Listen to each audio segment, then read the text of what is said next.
Hope you guys have clicked on this video to tune into some more Middara, because that is what I am ready to play.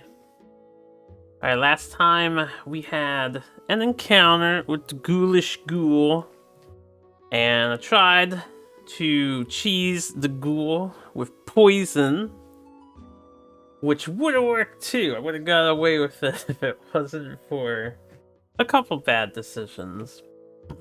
Overestimating Rook's ability to take one hit, and a not so good turn order where the ghoul went first and then wiped Rook out before he had a chance to retreat to safety again.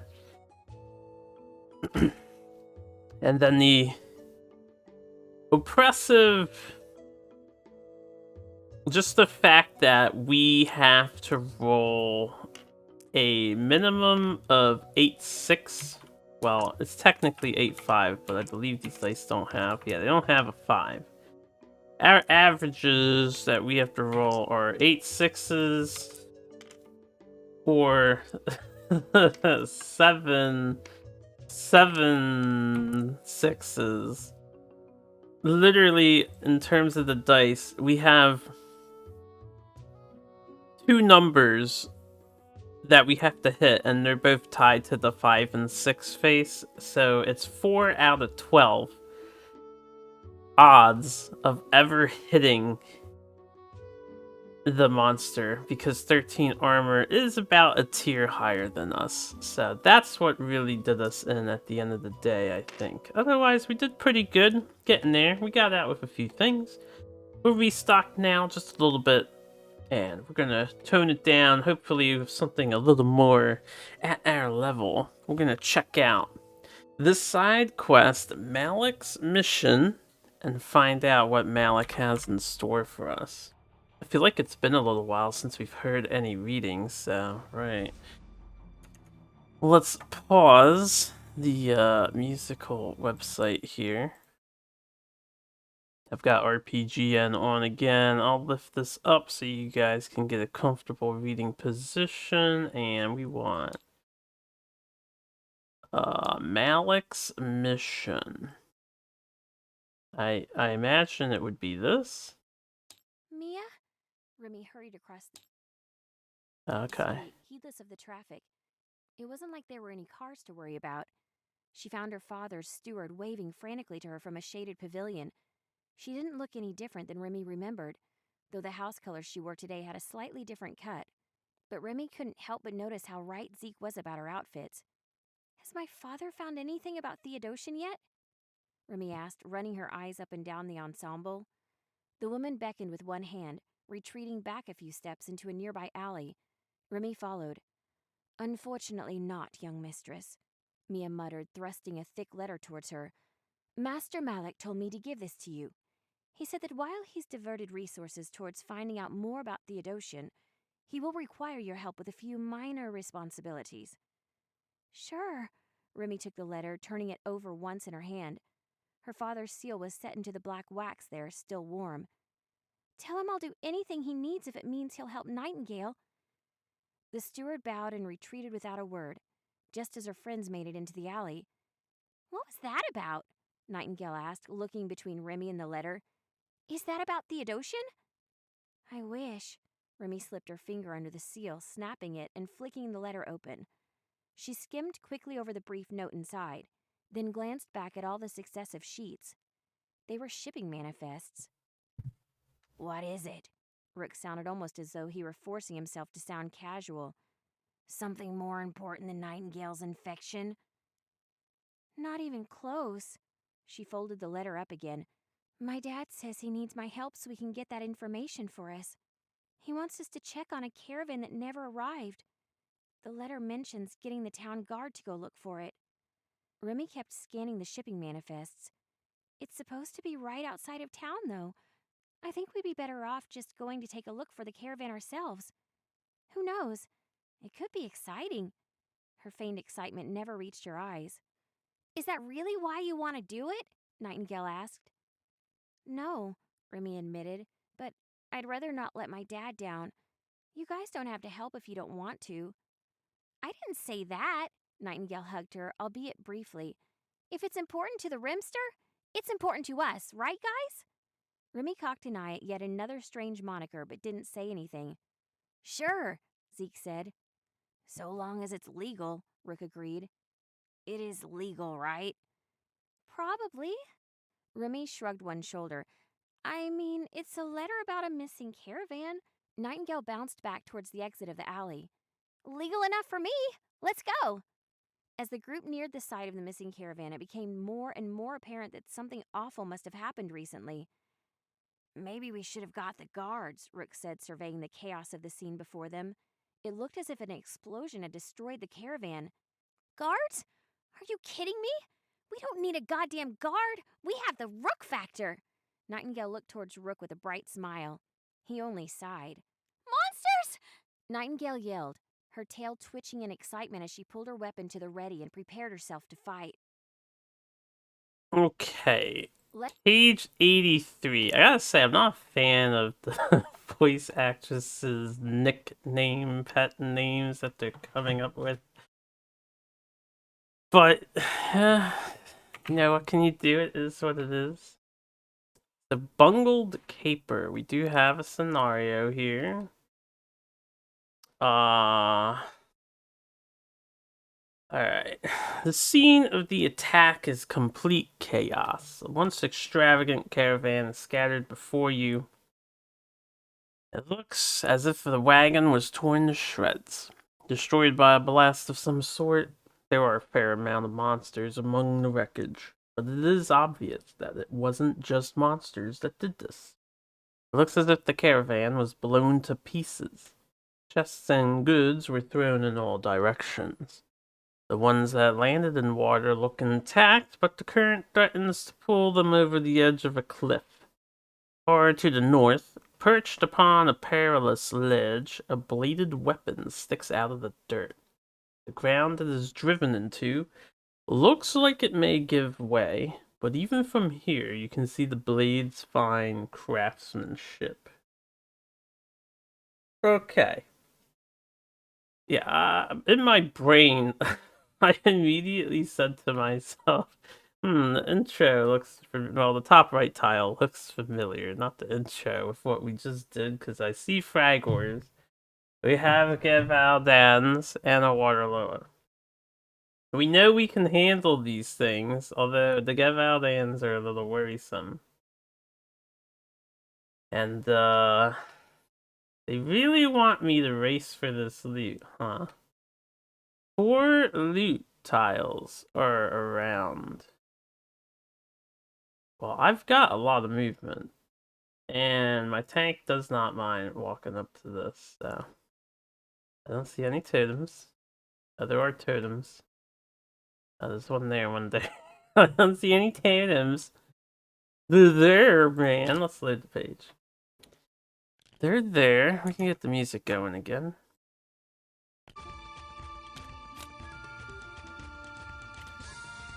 Hold on a second.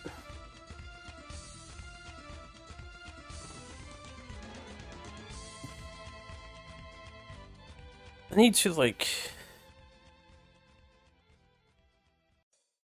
trying to move the pillow I have on my back into a better spot.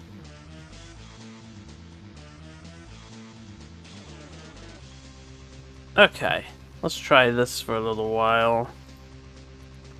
Now, what do we have here? Important loot levels now become common. Pay attention to the loot level. Upgrade your loot deck when playing the counter higher loot levels than when you're currently playing with. See page 20 of the rulebook. Also, upgrade the monsters you're currently playing with, because every single one of them is stronger. So yes, we will create a common. Looks like we're just standardizing common now. Chapter 1 is mundane, and Chapter 2 is common.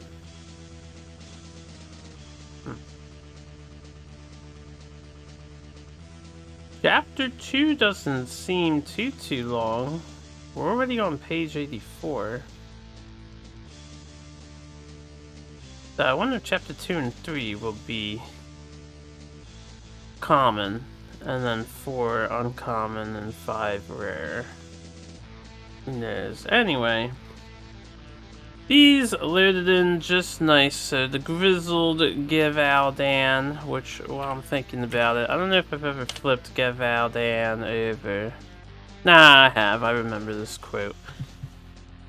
You guys can pause and read that if you want.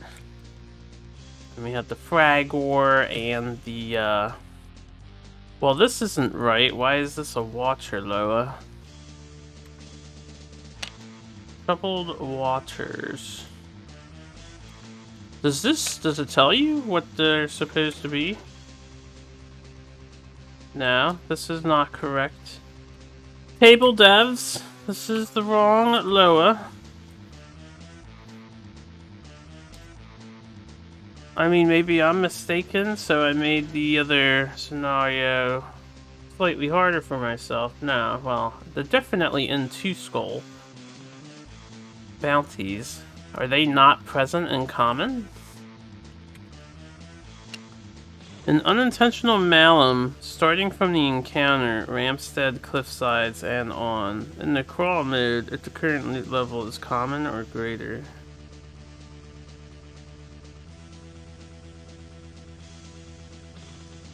Oh. Ramstead cliffsides. Hold on, we're gonna go back. I would have to, like, look at here. I guess? Yeah, we haven't done Ramstead cliffsides, so... Then they are supposed to be normal. Never mind, you guys are right. They have a particular case. We'll put that back. I'm surprised these are normal, but the Gavaldon is okay to upgrade. Like, are you for real? These things are way easier to deal with at level 2 than these things were. I don't know if the devs realized the damage potential they gave these things. But that's okay, it is what it is. So we have normal water lows, some Fragors, and enhanced Grizzled Gavaldons. I would love to terminate some bugs. Our starting zone was in the middle. Got the wrong thing here. Bungled Caper in the middle.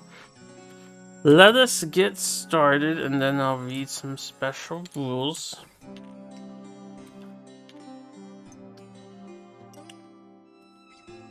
I wonder if this side quest is just an independent thing, so I should summon my sword to help. I'll have these 2 over here. Zeke might run for the loot on the left.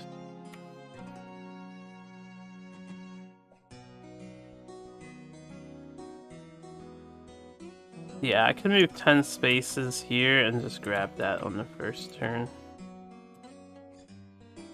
Let us shuffle. Well, how about that? Okay, special encounter rules. Well, all loot tokens are retrieved or destroyed, and all combatants have been defeated.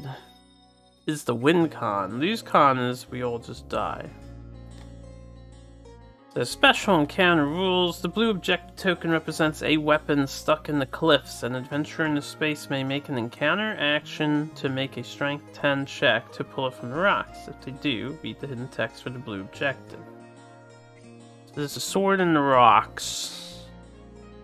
Oh, Rook would like to have a word with that. Possibly, alright. Like, if it's some kind of demon sword that attaches to my arm. I'm always imagining the devs like to play tricks now. Based on some of the things we've experienced so far. So, I'm not sure if I should just go after it with a Rook willy-nilly. I don't want to ruin the Berserker build if he's attached to a new weapon, you know? We'll see. I'll probably just do Rook on that. We have to leave a combatant alive. I'll probably leave a Waterloo alive. Slippery rocks. When you end your movement on or leave a special terrain space printed on tile 55, Make an agility 10 check. If you fail, immediately move one space towards the current's edge and end your turn. Currents will move the tokens and figures through the space as though it was water. What do you mean, as though it was water? It is water. Where's 55? This is 57, so not this. 55, this. Yeah.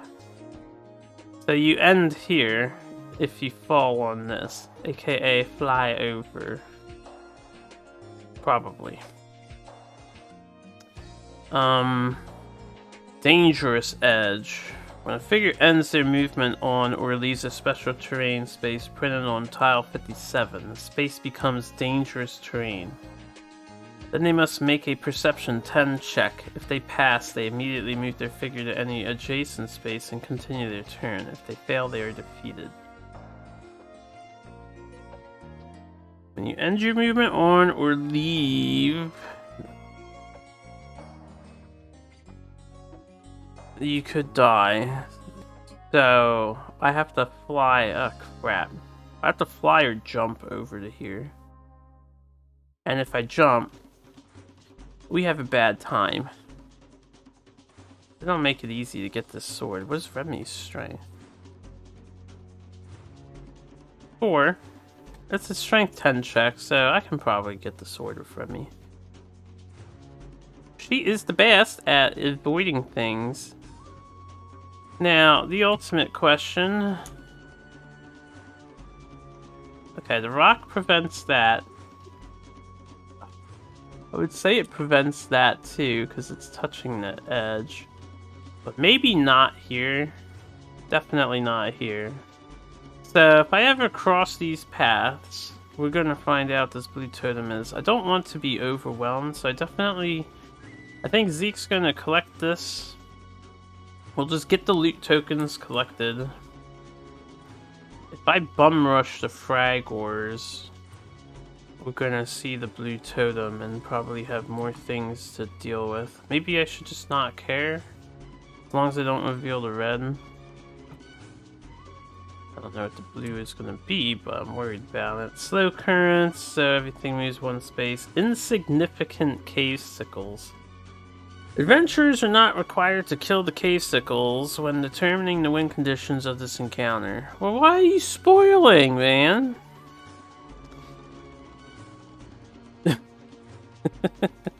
That just tells me there's cave sickles on one of the totems or objectives. That text should probably be inside of whatever spawns the cave sickles. Why is it right here? Anyway, we have commons set up. Only read if instructed to. Only read if instructed to. Well, blue told us what it was. We don't know what red is then. Only read if instructed to. When an adventurer moves on to the green objective token, read the following hidden text.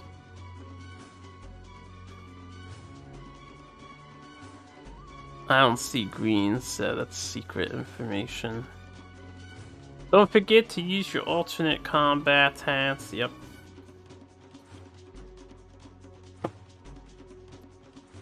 Still surprised that the grizzled Gevaldan is here. And not the crystal water Loa.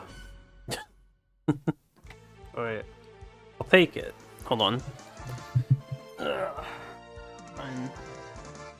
Make more pillow adjustments here. Today is one of those days where I want to play. You know, I want to do stuff, but I'm like a little, I guess the word is uncomfortable. A little bit of minor discomfort. It's like muscle pain. I need to stretch my lower back some more. Anyway. Alright, we're in a decent position here. Okay. We can get started. As far as I recall, star spaces do stuff. There's nothing fancy going on here. The Zeke is first. How does the Gevaldan work?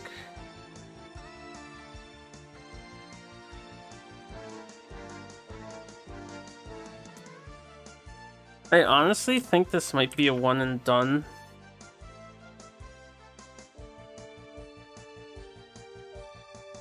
And what I could do is summon the right here. Yeah, I would. Well, it depends. I want to say this tile can't see because it touches the rock. In my view, middle to middle, it's touching the tip of the rock. This tile, ironically, can see, though. I guess the angle is slightly different.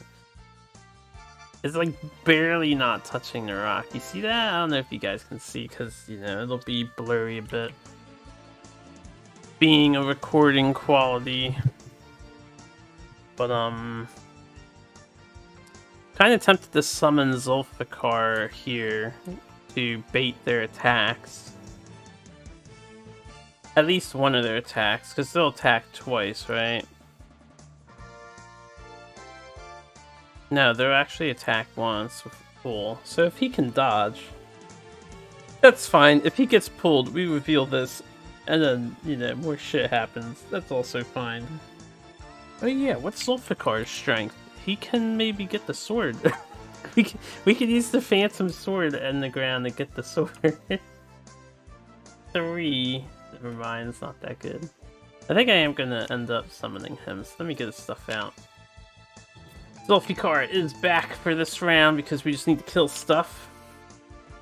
And, he's good at that. Also, I think this will be a one and done. I don't know. I'm like, maybe we get attacked at night taking stuff home, so it'll be a 2 and done for the side quest, but it feels like a 1 and done. So I'm gonna move with Zeke. We're gonna do our 7 movements. Go 1, 2, 3, 4, 5, 6, 7, and then I'm gonna do 8, 9.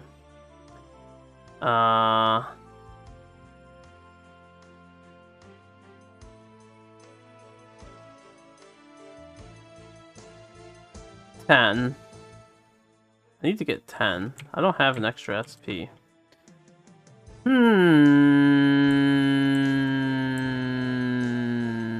Alright, well, Zulfikar, since he's gonna bait... Okay, I don't have to move up there, actually. I can do something else. I could stay here and get this one. Zulfikar can get that one. So we'll go 1, 2, 3, 4, 5, 6, 7. Stand in the hindering terrain.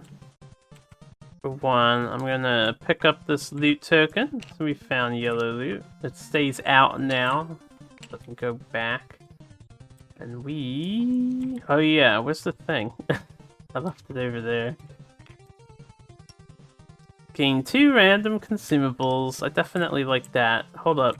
Alright, yeah, consumables of the loot level and lower. Let me blindfold.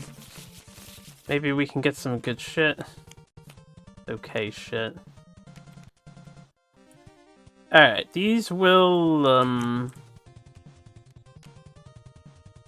go in the stash. Actually, you know what? Just in case we need the healing, I'll keep that. These will go in the party stash.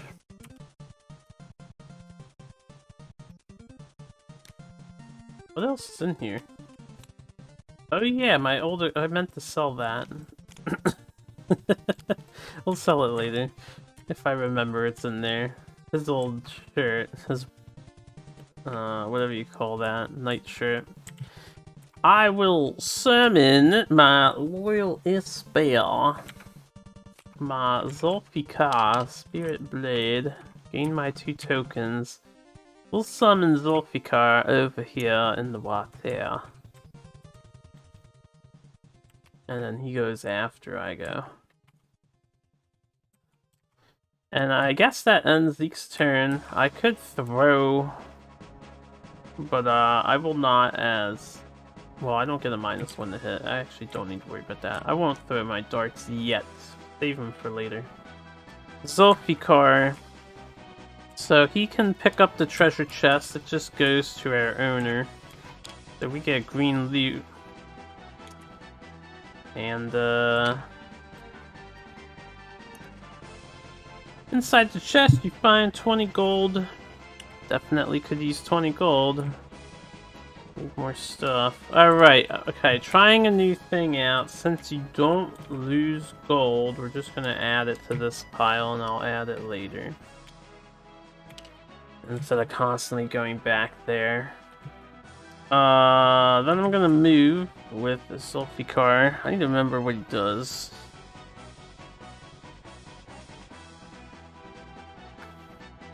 Alright. Okay. He attacked.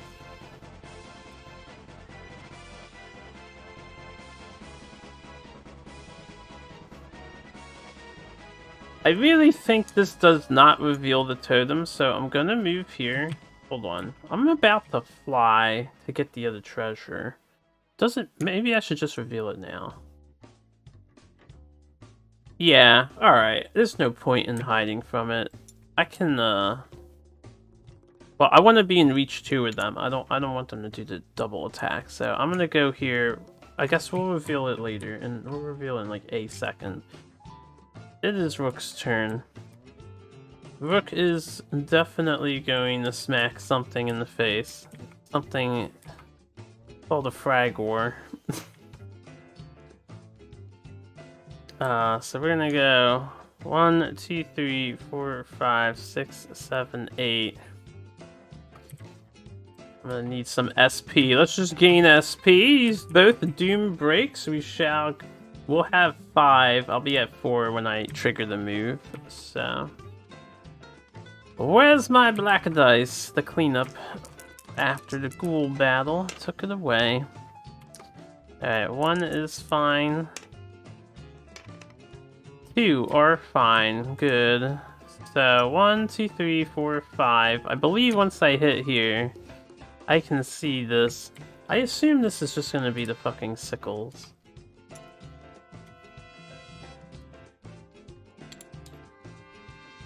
Purple objective. As soon as the adventurer's line of sight to this objective, read the following hidden text. That's a good thing I moved over. Is there purple? Not yet, right? Alright, blue totem. Hidden behind a rock, an Earthlow returns to look in your direction. Spawn an Earthlow on the space its totem occupied. Is it a normal one, or is it a... whatever it is, cardinal? Yeah, we'll double check the back of the card. Could be a normal one. I don't care about an Earthlower. That's honestly probably one of the best things that could have been. Alright, if the current loot level is common.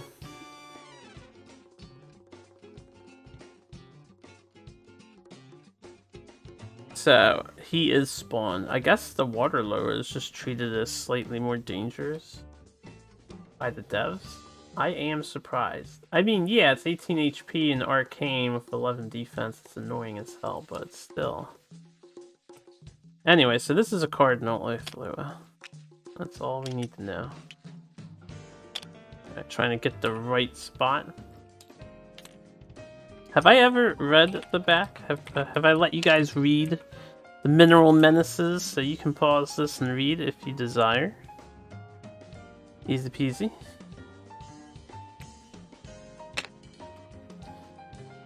This will go after Rook. He's on the blue totem, which means Zulfikar is tanking another hit. And that's all that was, right? Okay. The red totem has an A and B. I couldn't help but notice. I did not mean to do that. I just deleted that. Let me go back. I deleted that out of habit. 20 seconds. Fine. That was a Gloomhaven play right there, because Gloomhaven, you can delete stuff. Although, I forget if I mentioned the Gloomhaven mod has been updated, and it looks so beautiful. It looks so beautiful. And it makes me want to play Gloomhaven, but I'm going to stick with Middara. I want to finish this, And then maybe get back to Kingdom Death to just finish my first campaign, because I do want to play more Kingdom Death Monster. I know I've been saying this a lot. I say this in a lot of my videos. I'm going to get back to Kingdom Death Monster someday. I haven't forgotten about Kingdom Death Monster.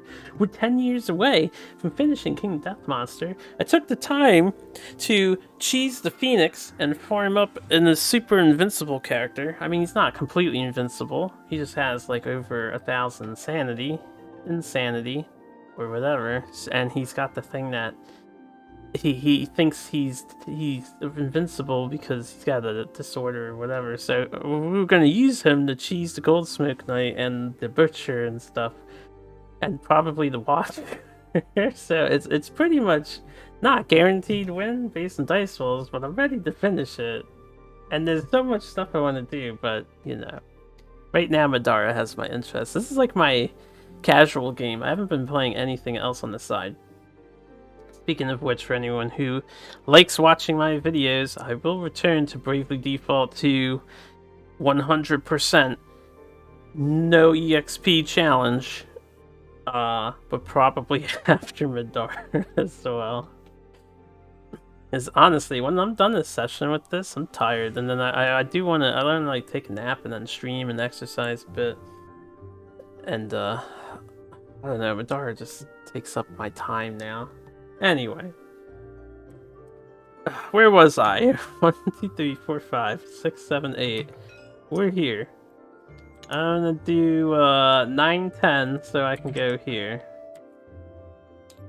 And then we're gonna attack this guy in front of my face because I don't like him. This Fragor. Alright, we rolled 2 3s, which is horrible. So that attack will fail. There will be no follow-up. There will be no passing go. Because I forgot at the start of my turn, I heal 1 and we have no damage, so we get that energy token. Alright, I'm gonna do the once per encounter attack. We're just gonna go ham. We're gonna go ham here. Hopefully we get a better attack. I'm not gonna reroll either of those dice. Because we need like a 12 for this thing. It's an 11. Okay, it's a reasonable number. So we have an 8, we have a 5, we have a bunch of dice, we have a hit. That's a 13, 2 over 11.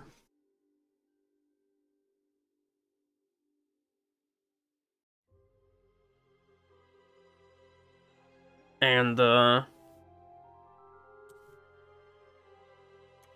3, 4, 5, 6, 7, 8, 9, 10. So we just did 10 damage out of 12, I think. 1, 2, 3. Wait, 2, 3, 4, 5, 6, 7, 8, 9, 10. 11. We did 11 damage with the hammer helm. That's pretty good. This is Fragor 3. 11 damage. And I only have 2 books, so no looty booty money. What I will do, though, is pay this last SP to follow up with Quick Blow. So hopefully we don't miss this attack and I can kill one of the Fragors. Alright, well, we'll keep the 5. We'll reroll the 4. The 9. I wish I had a 9. Alright, that's only a 10, unfortunately. Oh, he took 1 less damage. I'm attacking in the hindering terrain, so he's actually at 10. My hit roll was a 12. Whatever it was, it's 1 less. Yeah, I think it was a 12, not a 13. I missed. Rook, you're letting me down, Berserker Man. Supposed to terminate your enemies. And everything is going to go, so... He'll commit suicide, I think. Doesn't he... Yeah, he continues down, and then he's gonna... move to be as adjacent to as many opponents as possible and deal a purpose. So he'll die. Anyway. Earth Loa. Is there no ally with an SOI without barrier? That's mildly annoying. I guess I can't really do anything about that. So, this guy's getting barrier. Gavaldan 1. Because Gavaldan 1 is first. And then... no one's adjacent. Can he move and attack within reach 2? Yes, he can. He can go 1, 2, and then stop because he's within reach 2, right? Move to be within reach 2. Yeah, not up to. So he just goes to reach 2 of the nearest opponent. Then he'll make an attack within reach 2 that may push and paralyze. Alright, Zulfikar, what do you have again? We have flight, we have elusive, and we have resistance to physical damage. The first time we're attacked each turn, we dodge with a +1 shield. Honestly, we are so much more evasive than fucking the other one. LFE. Zulfikars are donk. Alright, I did not succeed, so I do not get the +1. No dodge. We're in grass, so it is a -1 to his attack roll. At least we have that going for us. I see we're still rolling high. Hey, Kron, I need some help here. Just keep it balanced, please. Anyway, 8 and 6. It's a 14 on 10, as he has my defense is 4, and then he does 5, 6, 7, 8, 9 physical damage. We take half of that because we have resistance to physical damage. Man, if only that dodge was successful. Hold up, I didn't subtract his thing either, so it's not 14, it's 13, so it's 3 over 4, 5, 6, 7, 8. Now half of that is 4, we just ate 4 damage. That's not that bad. And then we need to make a conviction check. It's equal to Zeke's current conviction.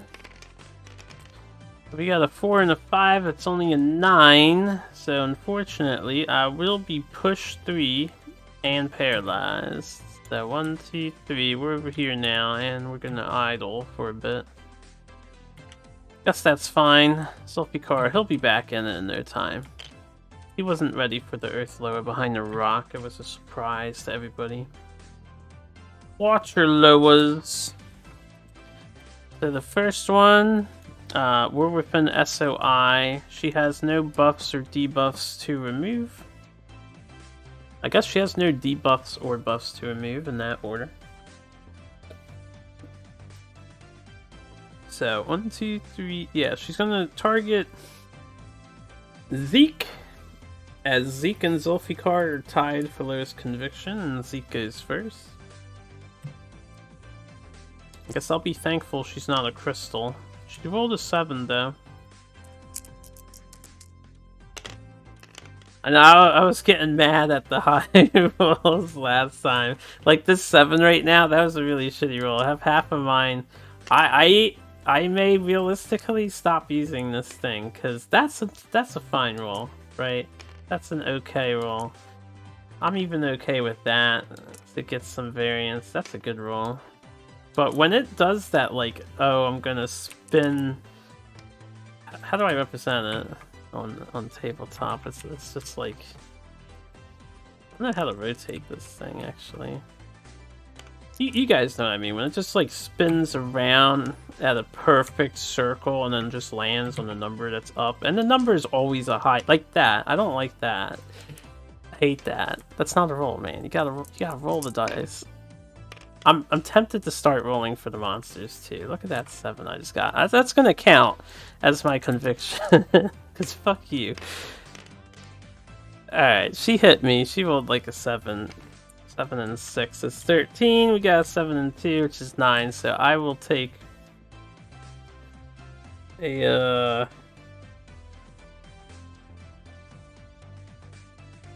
10, 11, 12, 13 is 4, 5, 6. 6 magic damage on Zeke, and there's water on our terrain now. Not bad, not bad.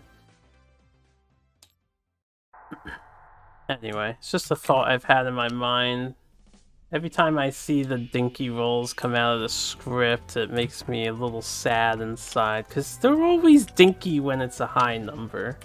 They don't ever roll dinky low numbers. At least it doesn't feel like they ever do. Okay, so yeah, we got hit by the magic. The second one is gonna magic, our dude. Oh yeah, now you roll low. That's an 8. Still rocking the 2 purple convictions. If only that 5 landed. So we have a 4. The difference of 4. 5-6 damage on the rook as well. We prevent one of that. Not when it's physical, right? Yeah. We ate 5 damage. Hopefully rook will be okay. I kind of just send him in as a bloodthirsty man, but he actually really benefits from Remy being around. You know, to take aggro. There's water on him too. Let me grab this tile. Lock that and put some water here. Just to double check, water can be placed on everything, right? Except like a pit.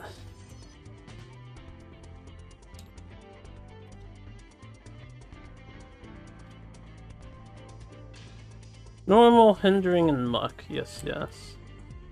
Okay. The fragors. So, the first fragor. No one is adjacent. Is there someone in range 6? Yes. 1, 2, 3, 4, 5, 6. Alright, Zulfikar is. Rook obviously is. Remy is, but she's behind the tree, so it's Rook and Zulfikar. Make a range 6 attack against the farthest opponent within range, then place a random bulb token on or adjacent to the target so that is adjacent to as many opponents as possible, but not on another bulb. So Zulfikar is paralyzed, he cannot do his dodge ability, I believe. You can't do anything, right? Mm-hmm. And, this guy is shooting through, you know, a lot of hindering terrain, so he gets a -1. He is a 12, Zulfikar is 10, that's 2 damage. 3, 4. 4 damage onto Zulfikar. I can't do anything about. And then,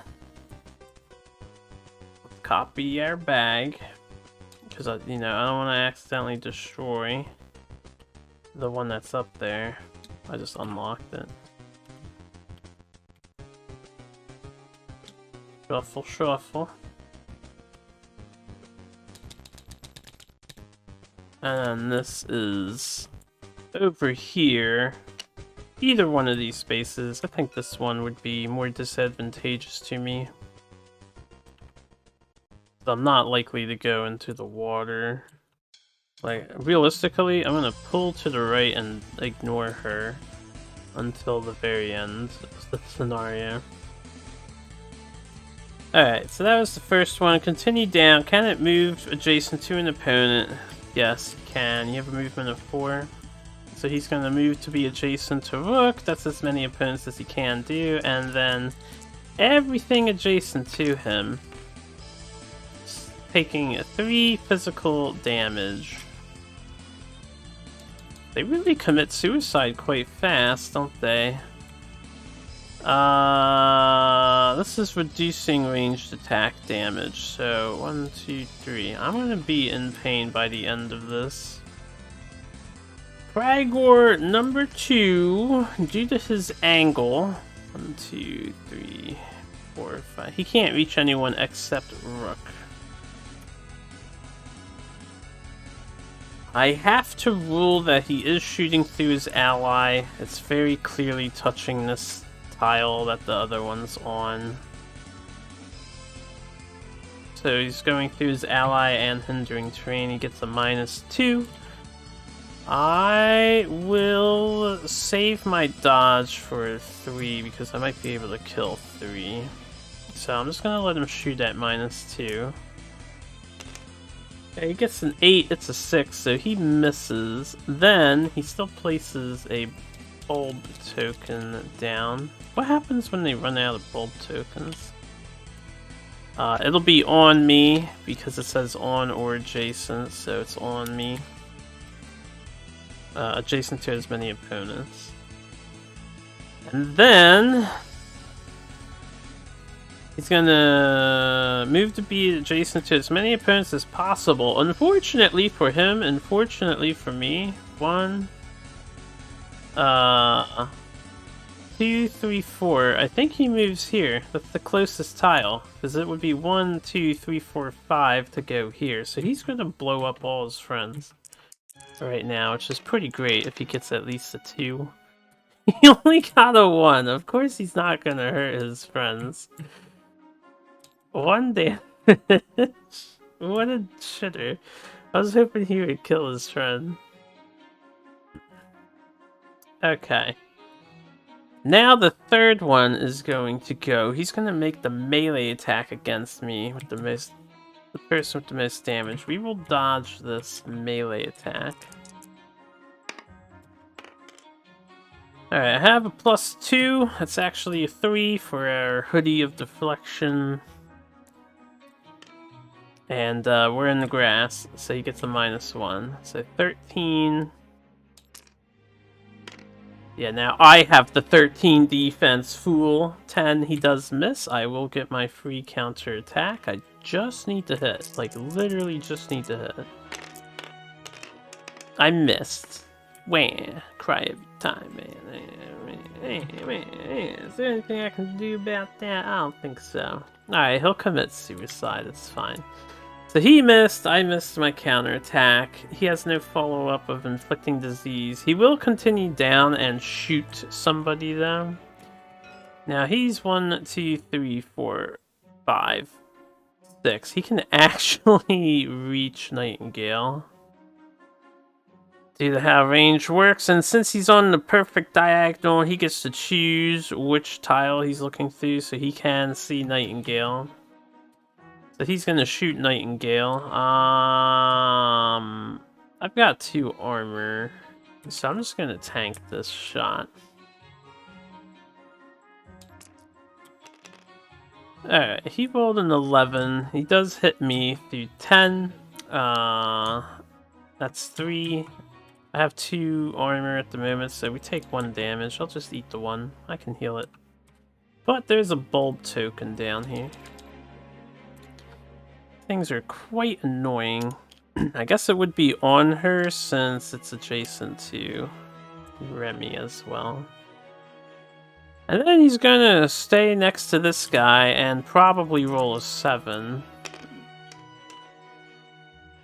Alright, or a 5, so commit suicide. Does 5 to him and 5 to me. Ow. Nightingale's turn. Alright, priorities. I think the Fragors need to die. So I'm going to move. I will go 1. We're going to proc this bulb. Red bulb. Deal purple physical damage to all adjacent targets. That is a 1. Actually, is it to all adjacent? I need to read it again. Don't I have the token page? I do.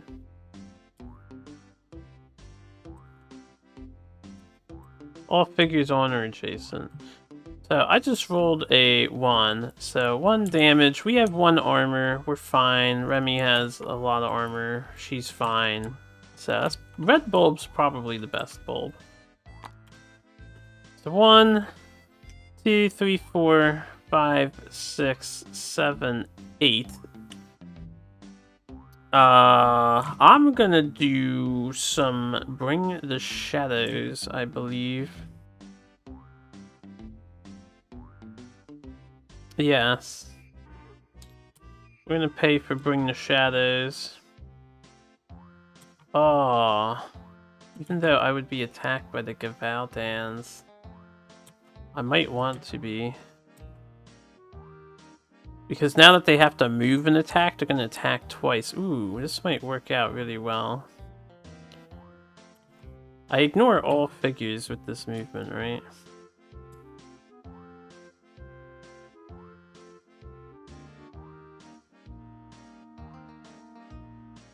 Move through opponents with no penalty.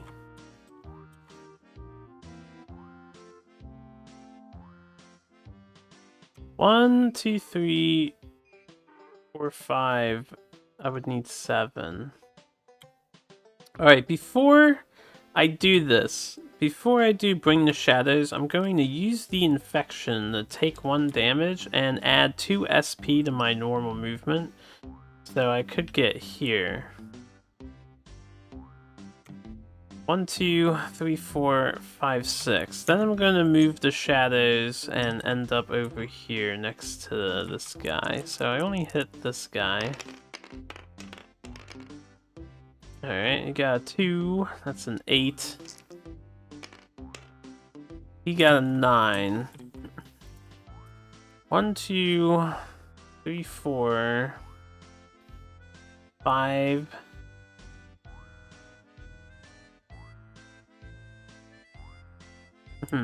I may as well focus on these 2 then.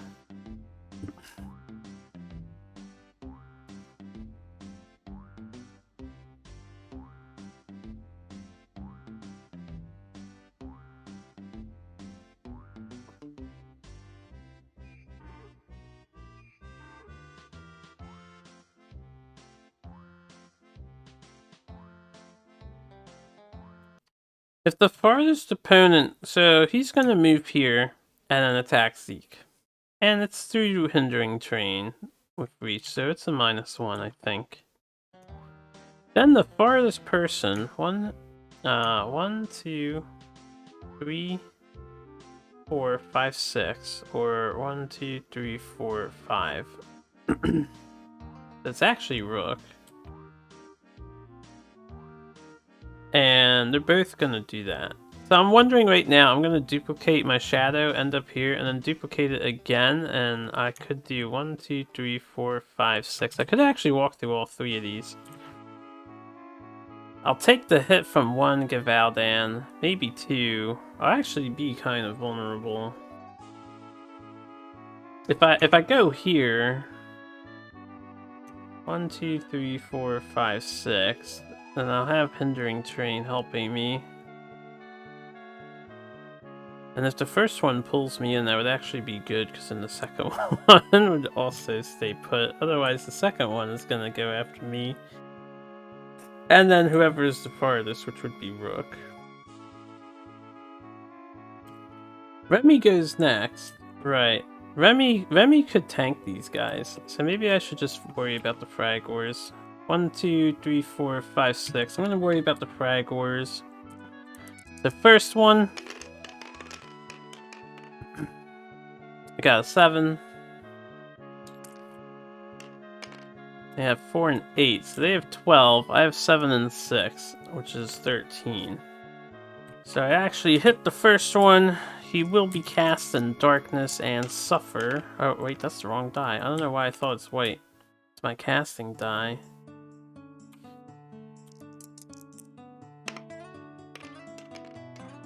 Alright, 4 damage and darkness.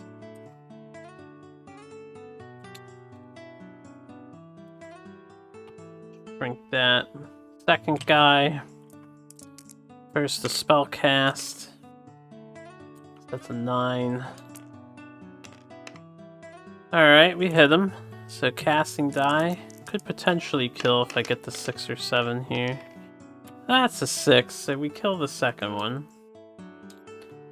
Alright, and that was a copied spell, and when I did damage, I'm gonna heal 1. Actually, I did damage twice, we're gonna heal 2. That was 2 separate... Hold on, let me read this. per action or ability. So it was 2 separate damages, but it was 1 action of the shadows. So I think I can only heal once. We're at 1 still. I may as well just use Gore Shot and then copy Gore Shot, I feel like, instead of Shadow again.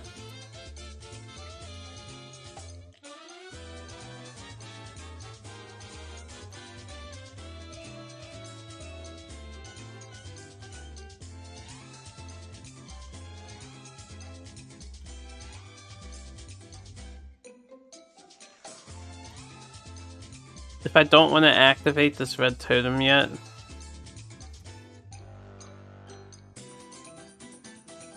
okay, I think I can choose to not see it.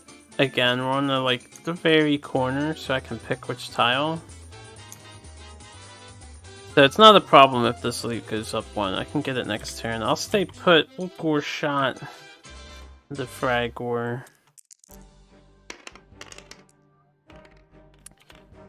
13. He gets -1 because he's already got a spell, so that's a 10. I do hit him. I will pay 2 life. It'll be 1 life to kill him. We'll do the 4 extra damage. So the Fragors are no more. We get 5 gold. Okay. And then I may as well copy the spell.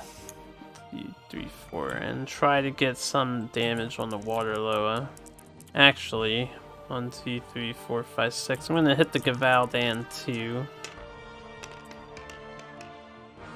Alright, so we have an 8 Gavaldan.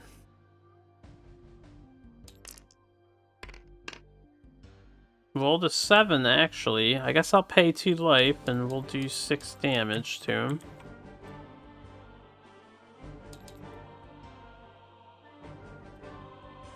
Oh, and when I deal damage to an opponent, I can heal too! Oh, I forgot I bought this amazing blood ring. We have some fucking sustain on our hands. Yeah, we can heal 4 every single turn.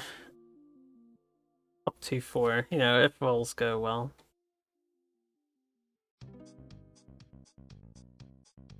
Alright. That was Nightingale, so Remy's go.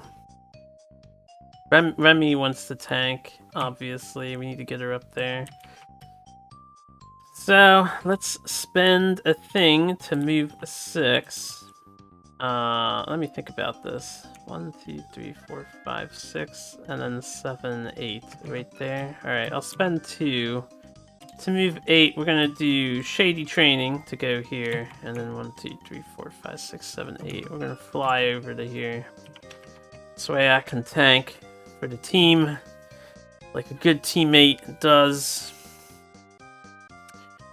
Going to give courage to Zeke. And I'm gonna give haste to Zeke.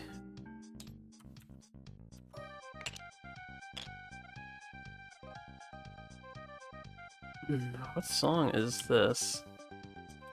I may as well generate the men tokens. These are probably the only 2 I get.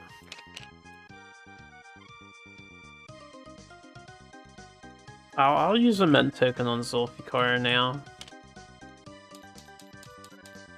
Why not?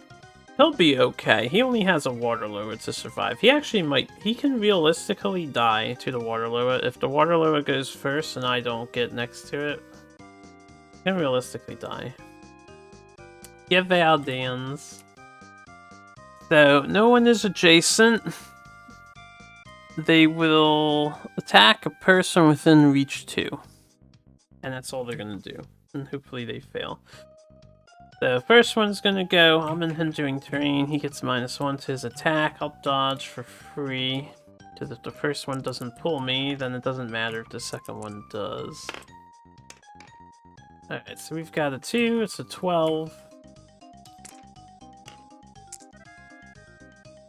Okay, he rolled a 9, which is actually an 8, so he fails to hit me. I can't counter him, there's no follow-up, he doesn't do anything else. Second one is going to attack, I can't dodge. So he's just gonna attack at -1. He gets a 9. He fails to hit me. Everything is good. Alright. Let us shuffle. The water lower went first. Well, that is most bad. Literally the worst case scenario is water lower went first. Alright, this one. 1, 2, 3, 4. All 3 of these people are within her conviction range. She does have a buff on Zeke she can get rid of. I do believe haste is stronger, so haste would go over the courage. And then she's going to target whoever is first out of Zeke and Zulfikar. She's going to target Zeke because he has the lowest conviction. She rolled a 9. I rolled a 3. I think I just took a lot of damage. Let me see something here. Can't do anything to reroll my dice. Or a friend's dice. I'm gonna use the bottled blessing so that he can reroll one of his dice.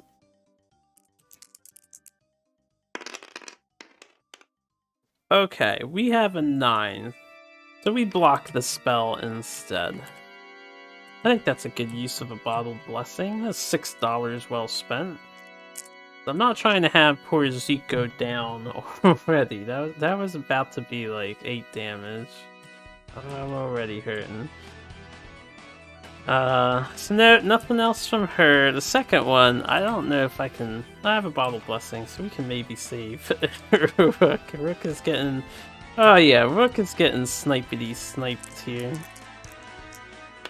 Let's see how bad this is. Okay, we have a 12. She has a 13, so it's 1 over, 3 damage. That's not that bad. I can take 3 damage. Good job, Rook. Way to be convicted. And nothing else happens. And they have no buffs or debuffs to remove. Alright, that's the Waterloo. Zeke is going. We gain 3.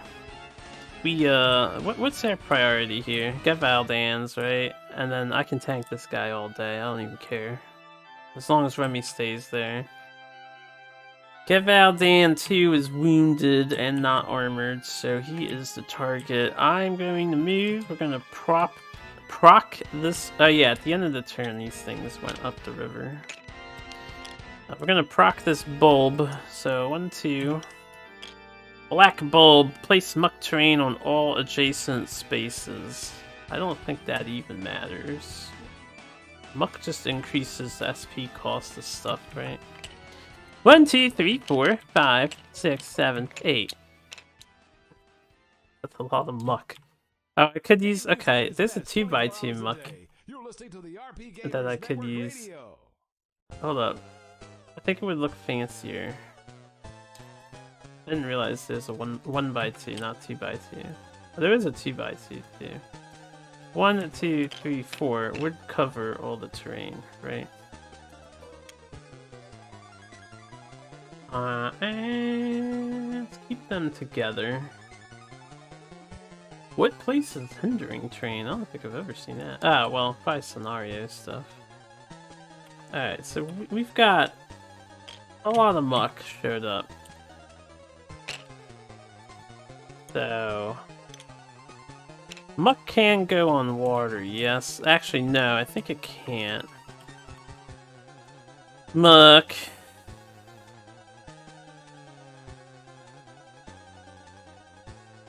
Only replace normal and hindering, so I do need one of those 1x1ers. Got muck here. Got muck here. Got muck over here. And then we've got muck where Zeke is currently standing. And then this is back in the bag. There is 9, right? It's supposed to be 10. Where's the other bulb? Or did I delete? I deleted one. This is why I copied this bag. I probably deleted one bulb. Oh no, he's over it. Never mind. Let me get the 1x1 muck. I actually need that. That's a lot of muck. Like the Pookie Man. Alright, I'm already in mid-movement, so I don't worry about this. Zulfikar is gonna pay 2 to move instead of 1. 1, 2, 3, 4, 5. I don't want to pay extra to get there, and I don't want to get next to him. It doesn't matter if I get next to him. We'll do 6. Actually, it does matter if I get next to him. We want to bait their AI into the range to reach 2 attacks only. So I will stay back. We'll move 5. I'll do an attack.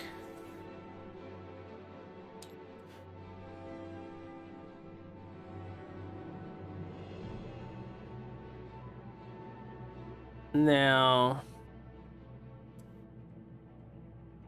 I thought I had something that stated along the lines of when an enemy dodges, I ignore it, but I might be thinking of my other character. So we're gonna attack. The Gevaldan has a dodge, so he's gonna dodge. He got +2, so his defense is a 14. See, this is why it's so hard to hurt these things. This mechanic here, the dodge. 14. I have to roll really high. This might actually be a bad idea to attack. I may want to just counterattack these things in the future. I get a 13, unfortunately. Can I do anything about that to add +1 to my attack roll? I don't think so. So he successfully dodges. He gains a courage when he dodges me, and he counterattacks me since it's the first time. So he's gonna counter me. I will dodge him and then maybe counter him back, which is how we're gonna get the damage in. All part of the plan. Oh yeah, that's a 15 with the +1 from my shirt. Okay, we do dodge him. I get a free counterattack. So now it's my turn to strike you with my scythe.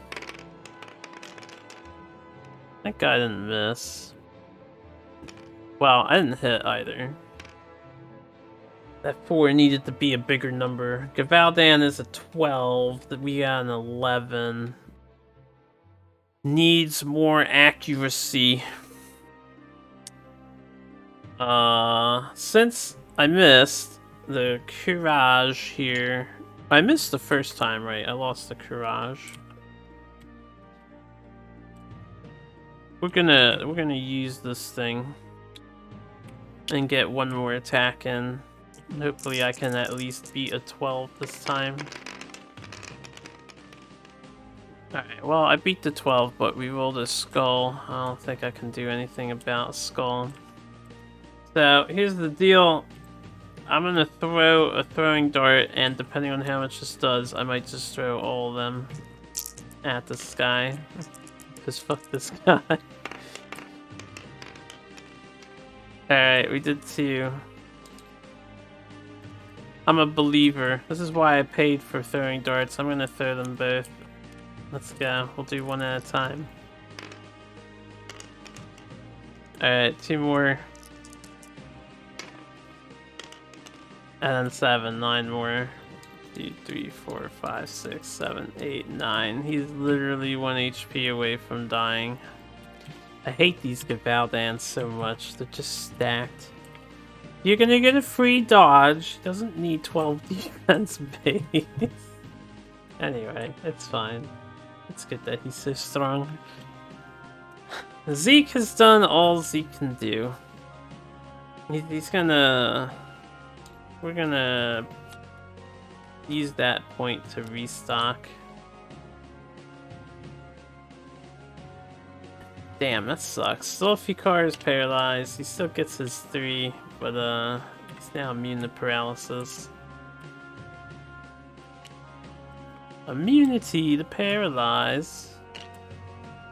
And that was his turn. Rook heals 1. Feels slightly better, man. Gain 3. I'll just delete that. Alright, obviously I want to smack the Waterlord as hard as I can in the face with my hammer. So I'm gonna do that. I'm gonna move. We're gonna go 1, 2. Purple Bold, end the current turn and inflict paralyze. Ah, the worst one of them all. That Waterlord got away with the perfect assist from its friend. That's very annoying. So Nightingale got paralyzed and Rook got paralyzed. There's nothing I could do to counterplay that except predict the Purple Bulb being there. Curse you, Cragor! Alright.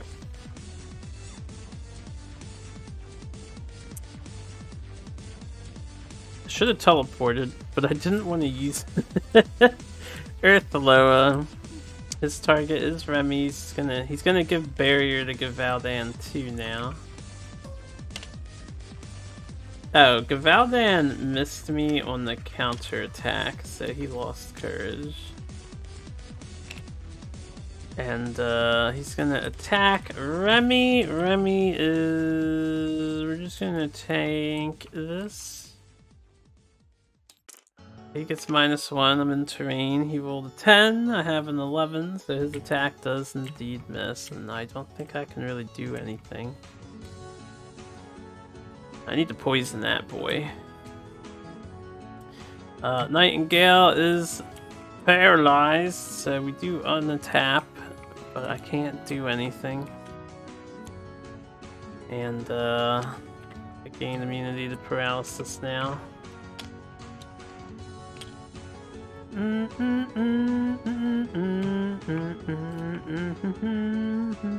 Remy's turn.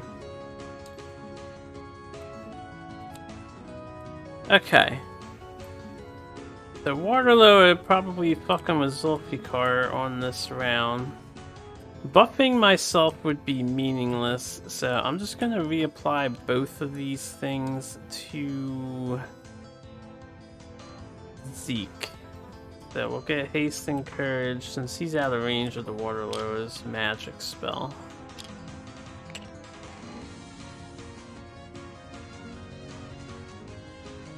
What do I do?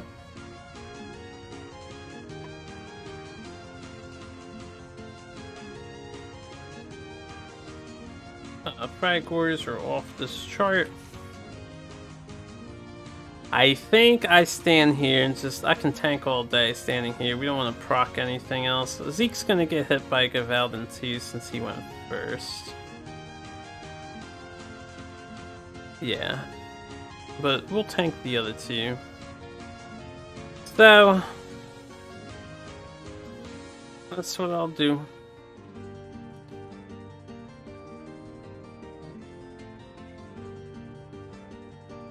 I have to remember, this happens when they hit me with an attack, so I can actually chip damage the Gavaldan if he hits. He hasn't hit yet, though. Speaking of Gavaldan, it's his turn, so he's gonna attack me. I will, I guess I'll dodge it. You know what? I want him to hit me. I don't think he'll do damage. I'll just let it go. He has a -1. He got a 9. I have 11 defense, so he missed. Nothing happens. Gavaldan 2 targeting Zeke. Zeke will be unable to dodge, so I'm going to reduce the damage by half.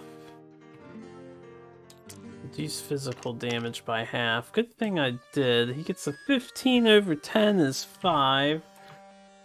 I have no armor, I believe. So the armor piercing doesn't matter. 6, 7, 8, 9. He did 9, and half a 9 rounded up would be 5. 4.5 is 5. Okay. Thank you, resistance to physical. Next turn. Why Remy first? Alright. When did the water lowers go? They go last.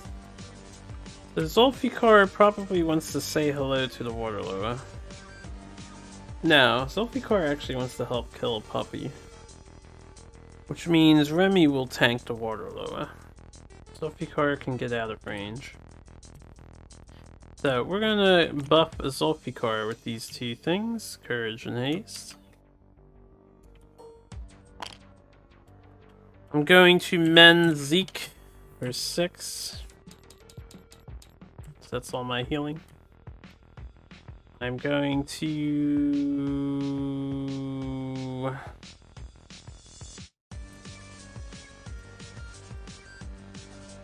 I don't want to proc break attacks, even though it's probably fine, but we'll do it here. I'm going to do Shady Training to move to this spot. And then I'm going to bite this guy with my shield. Like I say bite, we're gonna use the shield's magical powers to just do physical damage. He has 1 armor at the moment, do the barrier, so we do no damage. Then I'm going to attack him once. So he does dodge me.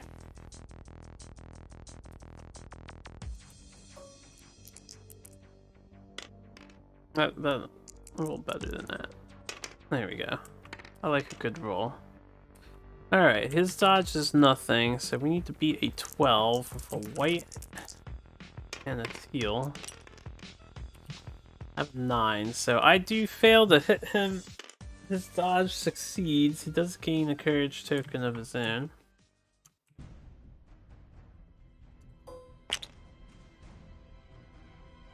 One HP guy. And then he will counterattack me, which is all according to plan. I will dodge this counterattack.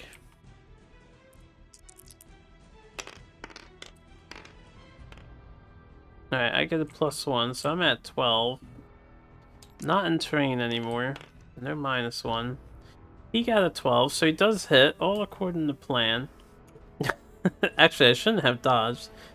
He does 2. He pierces 2 armor, so my 4 armor is now 2. This is 2.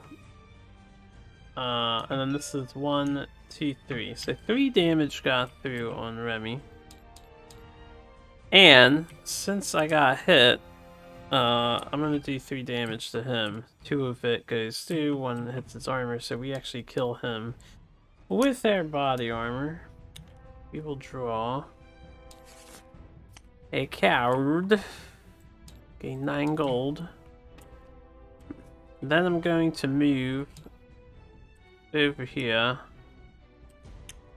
for 2. And I think we end our turn with that. Actually, I'll take a free re-equip action. What do I have here? No, I'll wear a juice box. Oh, wait. Yeah, I'll keep a juice box equipped. Alright, so that was Remy's go. Rook, he heals 1. He is no longer paralyzed, and you know the great thing about the bulb is it skips 2 of your turns. That bulb gives me a taste of how bad constant paralysis was in this game. 2 turns gone just like that. He just sits there. At least I heal 1.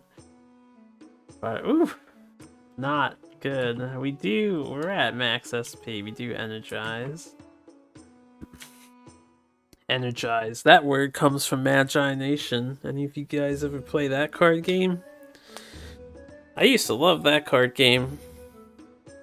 It had some really crazy, insane deck combos you could do, but I thought the general premise was a good idea, where you had a character You had 3 characters on your team as your life total, and they all had different powers and stuff.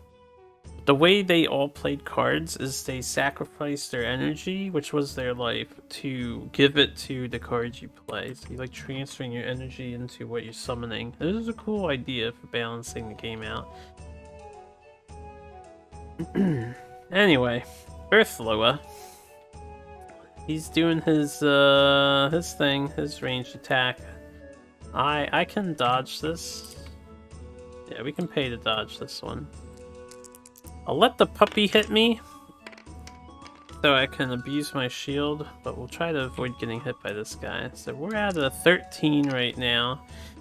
He of course rolled a 14, so he hits me for 1, 2, 3, 4, 5, 6. I reduce that by 4. Also -1 because I'm in the terrain, so he hit me for 1. This stuff is gone. Okay. Nightingale. He gets to act now. This is a big deal. Would like to kill the water Loa. 2 gore shots do kill it. So the first thing I'm going to do is pay to flip my books. I'm gonna do a gore shot.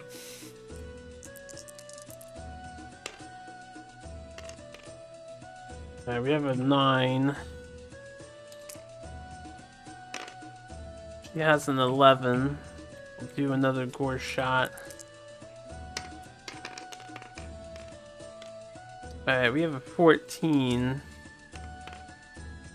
So she has a 9. That's 1 that hits. I will pay 2 life, which will actually be no life because I'll heal with the Ring of Blood to do the extra 4 damage, and then we'll copy the spell again.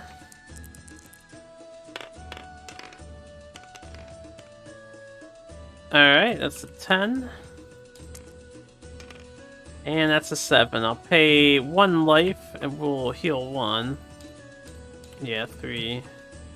And we kill Water Loa too. Easy peasy. That's why I'm surprised that wasn't a crystal Water Loa. 5, 6, 7, 8. Okay, then I'm going to use my special ability. I'll gain 2 SP. He's at max. He'll gain 1. She'll gain 1. He'll gain 1. Everybody gains 1. And I'm gonna move here, which should not see this. We already discussed. And then I'm going to... We spent 1 to move and 1 to loot the loot. So we'll get the blue loot token.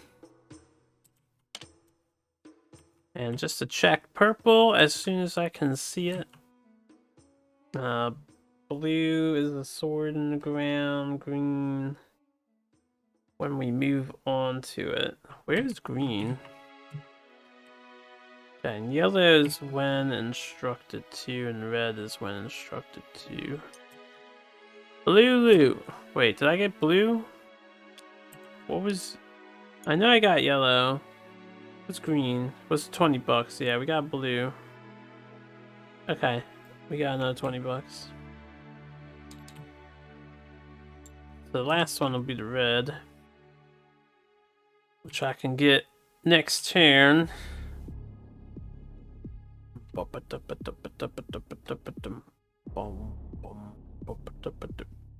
think I'll just end my turn with her. Zulfikar finally gets to act again. So, what do we want to do? I actually don't want to mess with the hound. I may as well... I was gonna leave this here, but I think what I want to do is kill her, because I can tank the Earthloa all day long. So, we're gonna kill her to get rid of her magic casting, as that can be problematic. Let's move. Pay 2 to get out of the muck. It doesn't reduce their movement at all, though. We're also flying, so it doesn't matter. I'll get right next to this lady. And, I will pay 3 to do Onslaught. So we roll Zeke Scythe dice. Alright, survey says I actually missed the first attack, so I will not have follow-ups, and we lose courage. I'm gonna use my token to do Onslaught again. Game, you could just let me kill her. It's not that big of a deal. Come on. Come on. Okay, that's a little bit better. First attack. We have an 8 and 5. 13. 13 over 9 is 4. So she takes 4 damage because we have no tokens. Second follow-up attack. I'll actually, for this one, use my exhaust ability. Promise. So we've attacked 3 times this turn. The first one I completely whiffed, and now the token and the follow-up.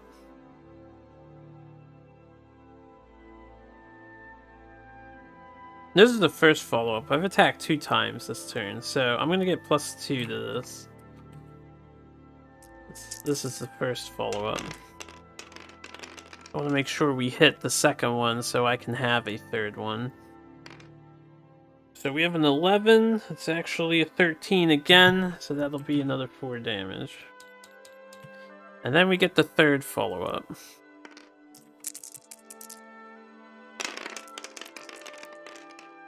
Alright, 8, 9, 10, 11. That'll be 2 damage.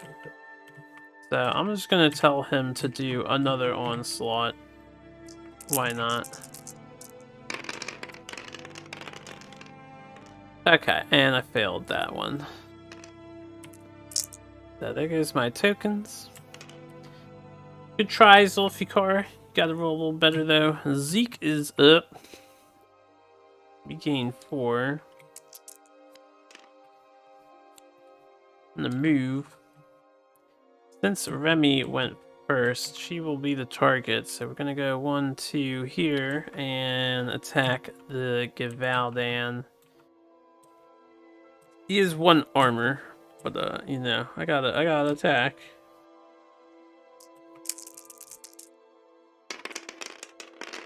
Need to do damage to get damage. Right, he dodges me. So 14's pretty good, but if he gets 2 shields here, it's no good. He gets 2 shields, so 14. His dodge is a success. Well, it's good. I mean, I hit. It's just a baseline 0. He has 1 armor, and we do the book shield thing. Yes.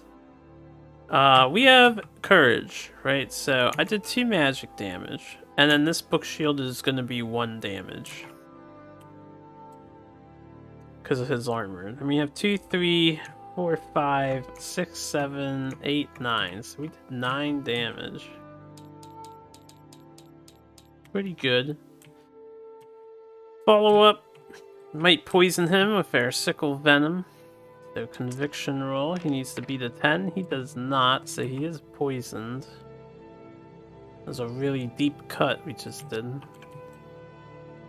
Okay. Poison on the guy. And then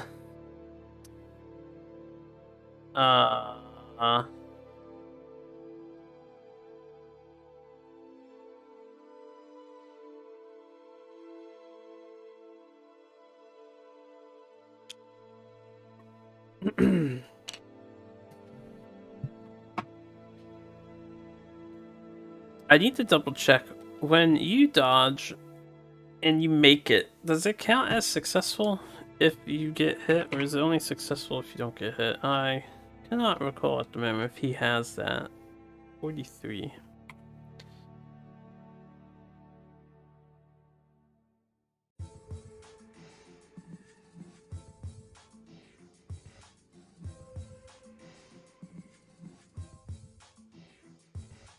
I guess it's a successful dodge. What was the other page for dodge?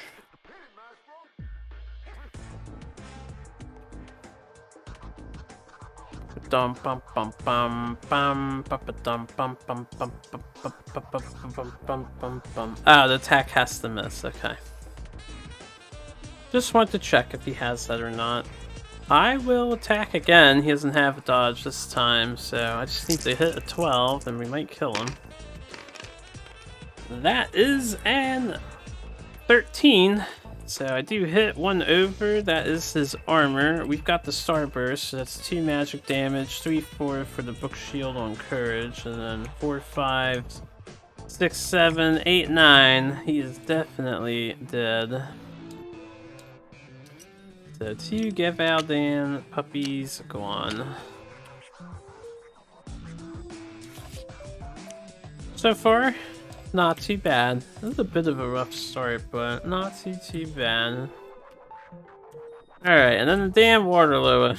The Waterloa is gonna do its magic on Zulfikar because there's not more than one person adjacent. It's also gonna remove...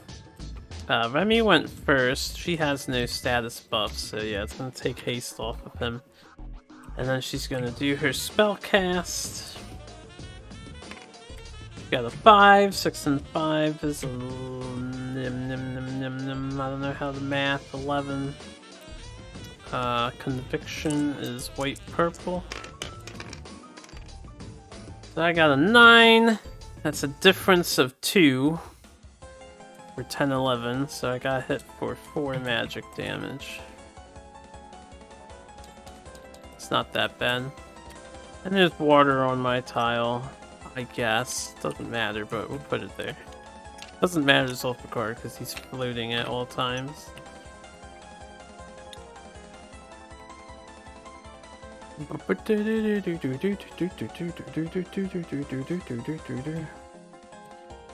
Alright. That's the end of that round. So, Zeke could help deal with this, but I want to head him to the right. I'll have Zulfikar finish off the Loa. This thing moved over to here. So I gained 4 SP, we untap, I don't have anything tapped. I kept forgetting to use Tristram's Spirit. I don't know why, I just don't notice the familiar. It's funny because I kind of want to get a familiar on Remy as well. I think in the future. I think the passive movement on her would be really good. Tatva. Alternatively, we could get her 4 HP and then once per battle she just throws a free fireball. Either of those two I'm thinking would be really good addition.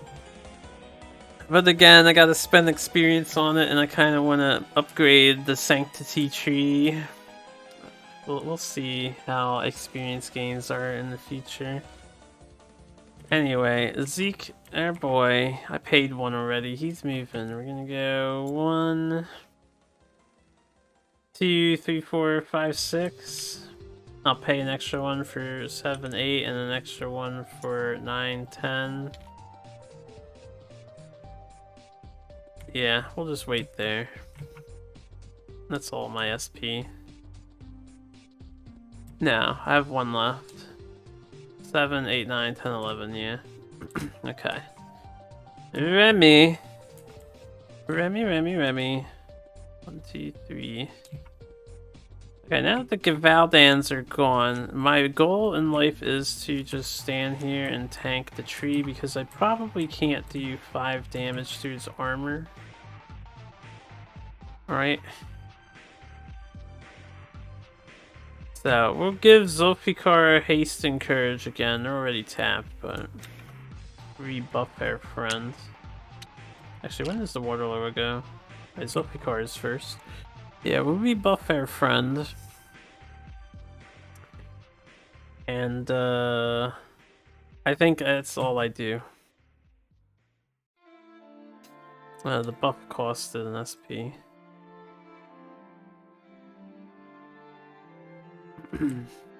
It's too bad I don't have Elify to reduce that armor to 3. I'll poison him in a minute. He'll be the last thing I deal with. Zulfikar, We're gonna gain 4 SP. I'm gonna spend 2 for basic attack. I don't need an onslaught. Hopefully. Oh, I don't know why I'm rolling purple. Hold on. Ignore that purple. We're rolling teal dices. Alright, 5 and 7 is a 12, so I do hit.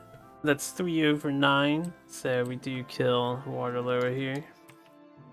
We draw another common loot of 5. And then I'm gonna move. What? Oh, shit. Oh, I keep forgetting he has 4 movement, not 6 movement. It's okay. I think earlier he moved, like, too far. Like, when he was here. Yeah. Maybe it was fine, because I summoned him, he got pushed, he got paralyzed, he only moved here. Okay. I didn't actually, like, cheat yet. We're gonna pay an SP so he can move an extra 2 spaces. 1, 2, 3, 4, 5, 6. Yeah, I think I'm gonna wait till Zulfikar can get up here. This guy's 30 HP. I may as well poison him now, and then eventually Remy will be free. So, Nightingale's turn.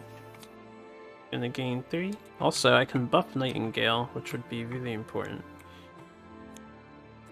And maybe she can heal up to full on the Earth Lower. Let's move. I'm gonna loot this, actually, and then I'll move. So, red loot.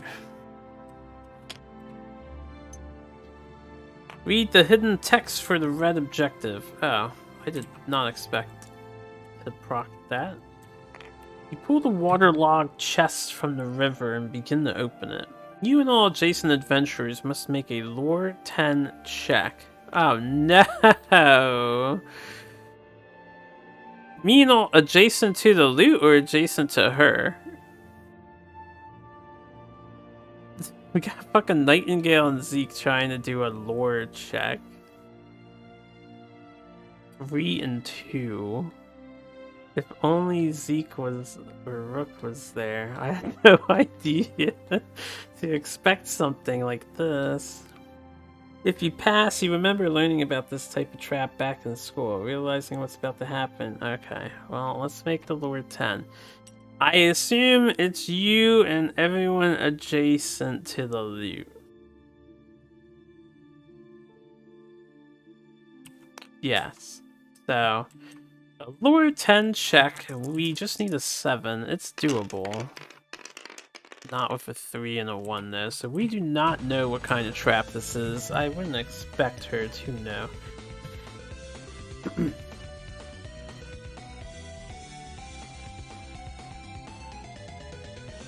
Explosion causes ground to erupt, sending dirt and debris all around. This explosion must have been similar to the one that destroyed the caravan. The force of it rocks the foundation of the riverbed, opening up a cavern below and destroying the chest. Place a... Alright, hold on. Place... Let me go through this again, real quick.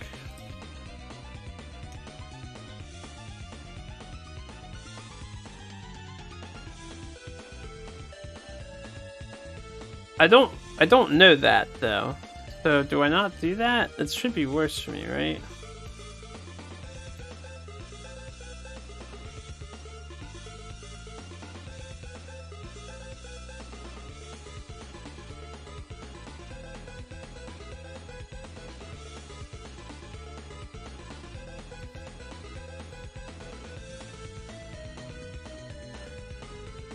Alright. Hold on. I'm trying to parse one thing at a time. So, alright, we pulled the chest up, we made a lore check. If we pass, we remember learning about this type of trap back in school. Realizing what's about to happen, we dive away as the chest explodes. All figures on or adjacent to this token who failed their lore check are dealt 2 purple of magic damage. I guess if you pass, you don't get damaged, right? And the token was here. So, I'm dealt 2 purples of magic damage, because I have failed this check. Yeah, I would be dealt a ridiculously high amount of damage. We're going to heal 3 and then eat. I might need to heal 6. Although, I think this is happening at the same time, so it's all one source. I think it died, didn't I? No, I'm 1 HP off from dead. 7 and 6. We took 13 fucking damage. Thank you, Bottled Blessing. Oh my god. Why do I do... What? Why? Why cry? Why do you forsake me? Alright, so if you pass, you don't get hit with this. The explosion causes the ground to erupt, sending dirt and debris all around. This explosion must have been similar to the one that destroyed the caravan. The force of it rocks the foundation of the riverbed, opening up a cavern below and destroying the chest. Place a dangerous terrain token on the space this loot token occupied. I'm gonna do this one step at a time.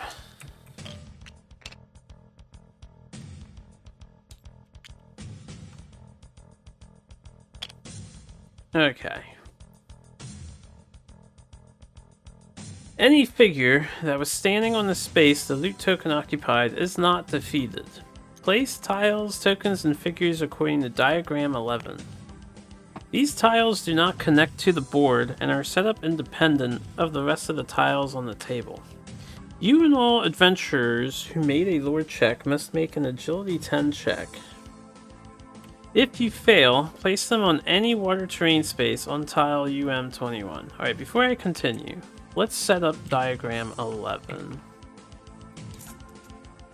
Diagram 11. Jumping around here. The fuck? Alright, we got shallow water rules. So this is 11, right? Alright, so they're not connected to the board. They're just like a whole separate area. So I'm gonna move this down. We'll put it up above.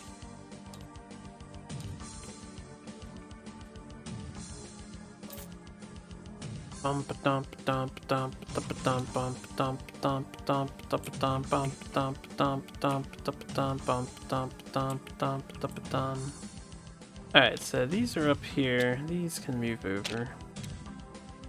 Yeah, we'll put it like this so I know it's disjointed. And we have this tile's on the left and this one's in the middle, just like that.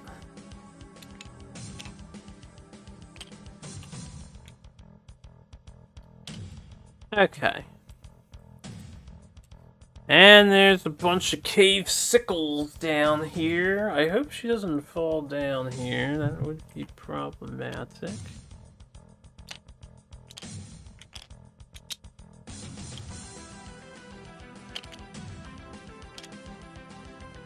I have to load the cave sickles. Alright, this pit is over there. Green and purple are here and here. And there's a bunch of water. And the water's shallow, so you can jump in the water unlike normal.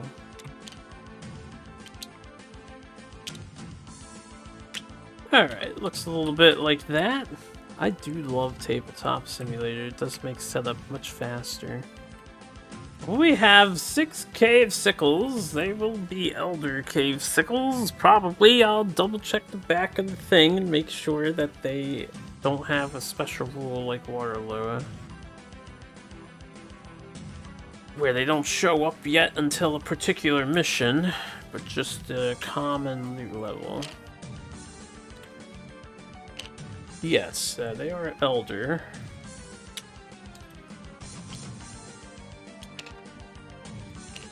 Alright.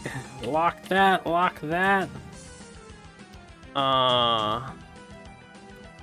Aebus.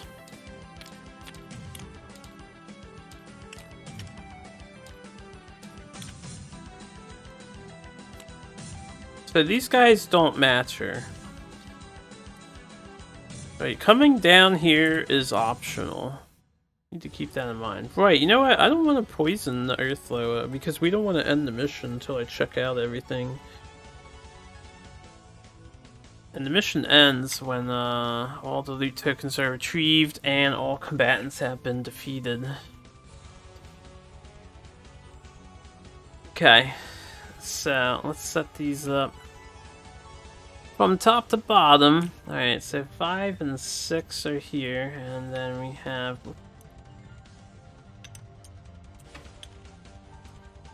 1, 2, 4 in the juts, and 3 is next to 4 diagonally.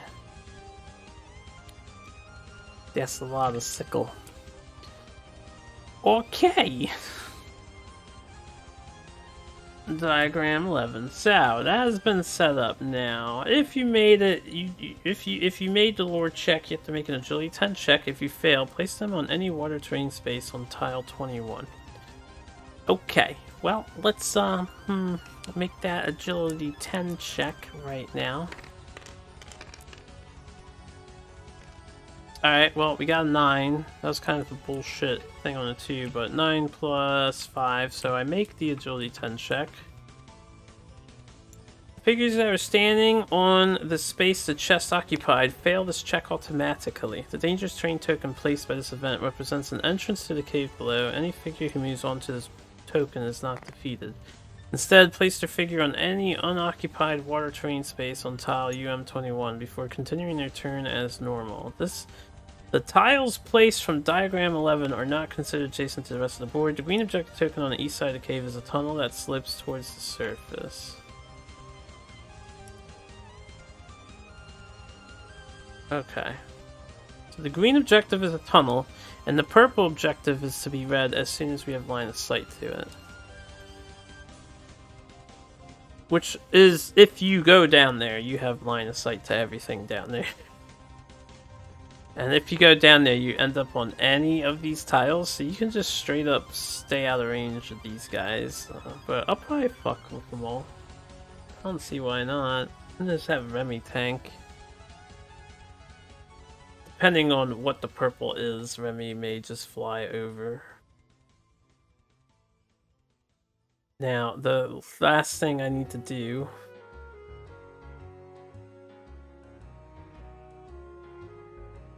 Okay, if you move onto the token, it doesn't end your movement, and you're placed on any unoccupied water terrain space on 21. Alright. What's the rule for the yellow objective? Only read if instructed to. Jesus, Nightingale needs some HP. Okay. Well, here's the thing. Zulfikar with a free dodge every turn can probably tank the Earth Loa. Like, Remy definitely can, but I kind of need her for exploration. And now I need to heal Remy up. I may game the game a bit because we're in a situation where Earth Loa will never move and he's not going to hurt Remy. But I'll play it out. I'm not going to, like, try to fast forward. Since that was my... Hold on. That was me picking up the chest. Now, what I'm going to do is... I'm going to do a free re-equip action. Now, I'm going to move adjacent to Rook. 1, 2... I'll do a free re-equip action. I may as well wait until Rook heals. We're going to be here for a while. Just FYI. In fact, we don't have to be here for that long. I don't have to kill him, but I can weaken him. Okay. Instead of the re-equip and moving there, where was I here? I'm gonna go 1, 2, 3, 4, 5, 6. 1, 2, 3, 4, 5, 6, 7, 8. And then 1, 2, 3, 4, 5. Perfect range.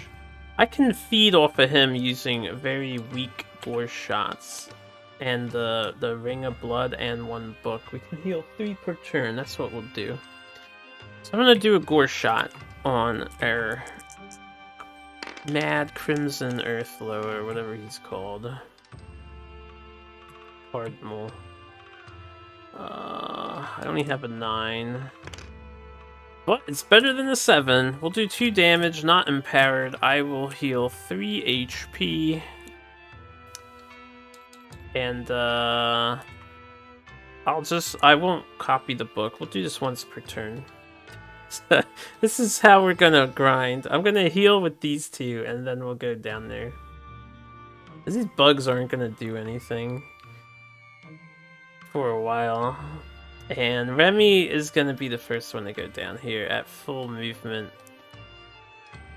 So I think Zulfikar is gonna tag in to tank this thing. At a future point. I can't apply barrier in any way, shape, or form. Maybe Nightingale should tank.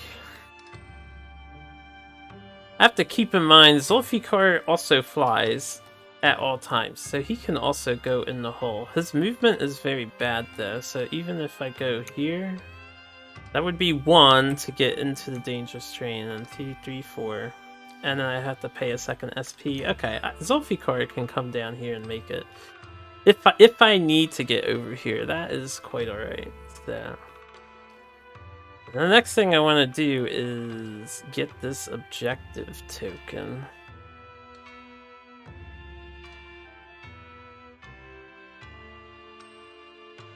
And Remy will want to do that too.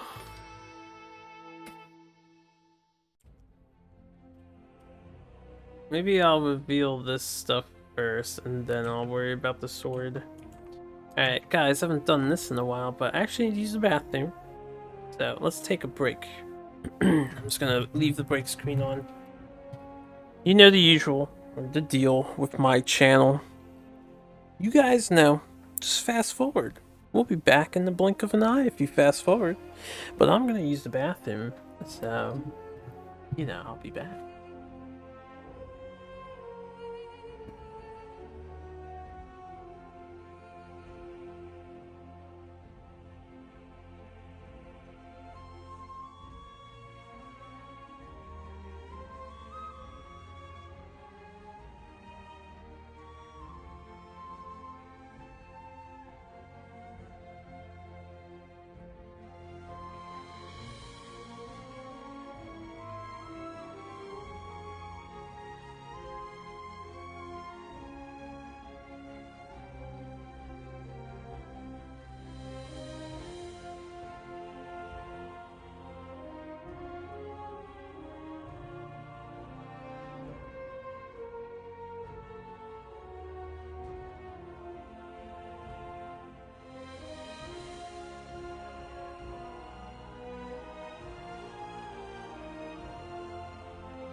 Okay, I'm back. That wasn't so long, right?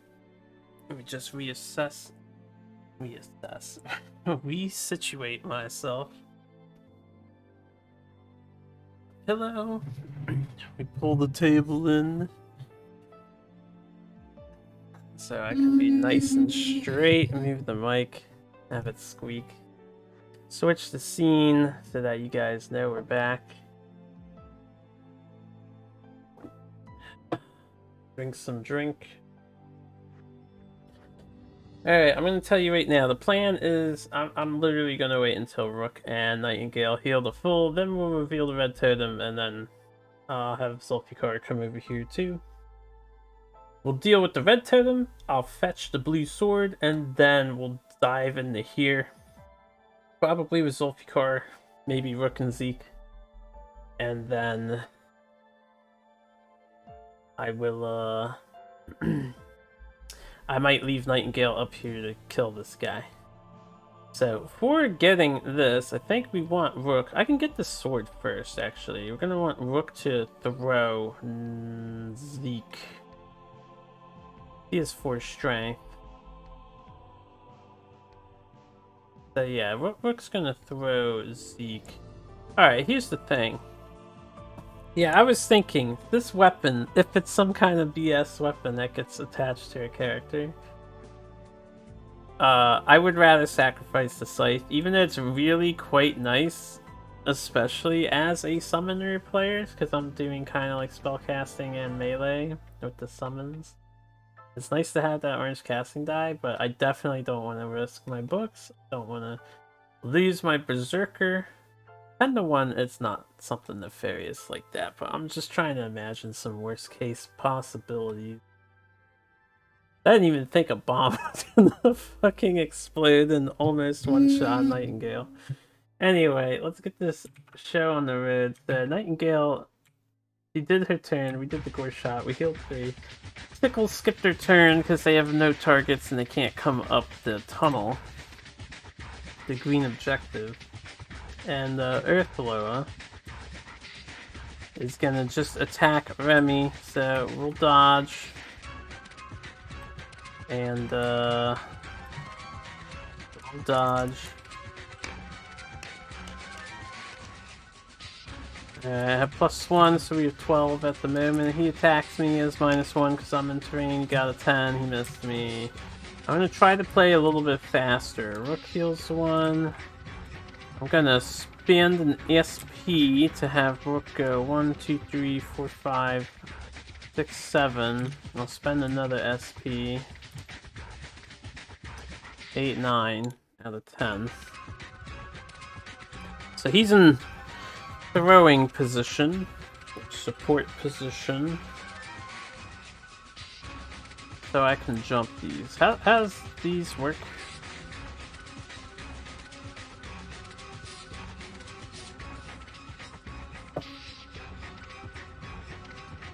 Yeah, we jump it.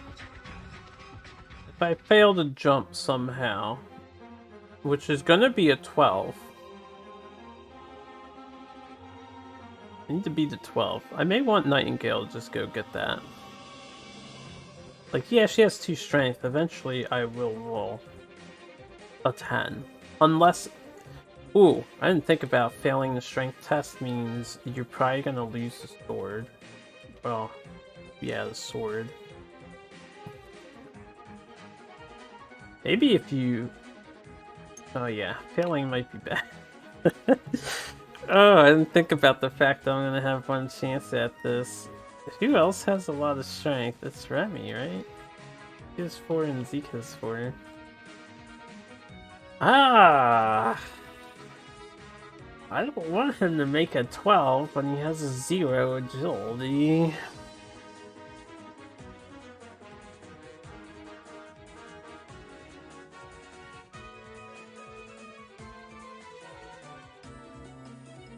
Oh yeah, I just realized, while I want to put the heavy thing that I unlocked on her armor, I actually don't because we have this sword. I mean, I could use a different weapon that gives armor in the hand. So we may want to switch out the Espelancer.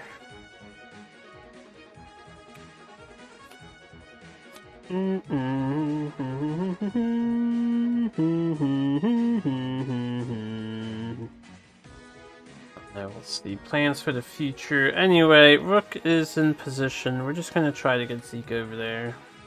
Shuffle up. Nightingale. We have 4. I'm gonna unflip a book. We're gonna cast Gore Shot on the asshole over there. That's a 7. Cardinal guy, Earthloa. That's a 10. A 7 and 6 is a 13. So I do hit. It'll be 2 damage. We'll heal 3 HP because I'll tap this and I'll tap a book. And these are 2 separate instances. Yeah.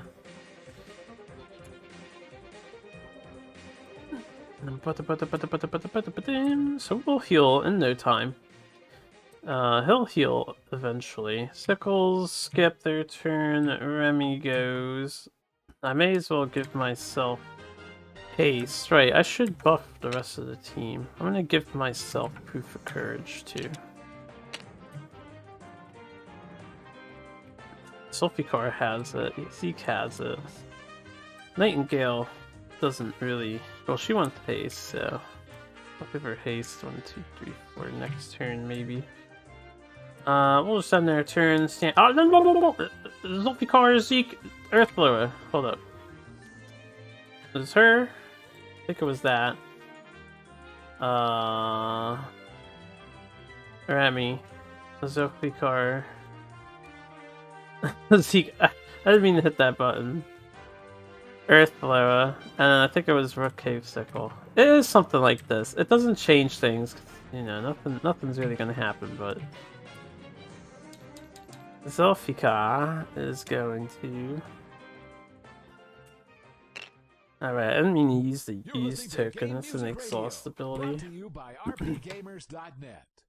Brought to you by rpgamers.net. We're gonna spend all of this to move 4, 5, 6, 7, 8, 9, 10. 10 spaces.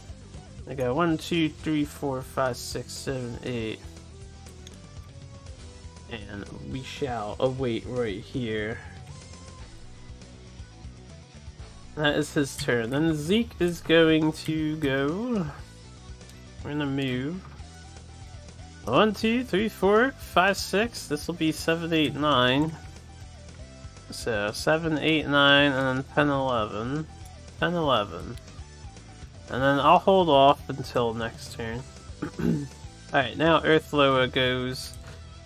I unexhausted because we already went. Yeah. So I have that back. We're in dodge. Dodge all day, every day. I failed my dodge. He's gonna attack. Okay, he actually rolled quite high. So 16 this time around.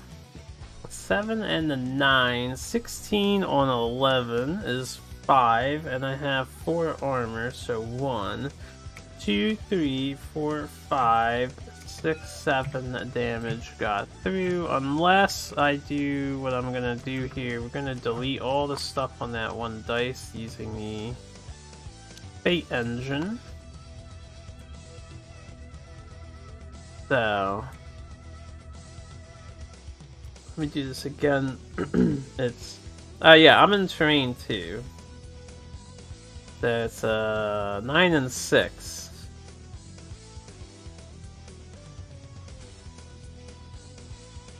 So 15 on 11 is a 14 is 4.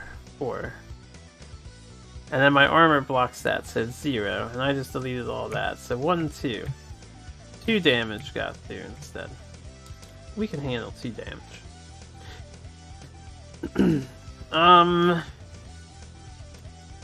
Yeah. 2 damage. Okay, and then I need to take a Force 12 check, because he might push and paralyze me. Okay, he does push and paralyze me, so 1, 2, 3, we're over here on this stuff now. I've not been paralyzed before. Now that this has happened, I will not be paralyzed again. Good to get it out of the way now. Big roll from the Earthloa guy.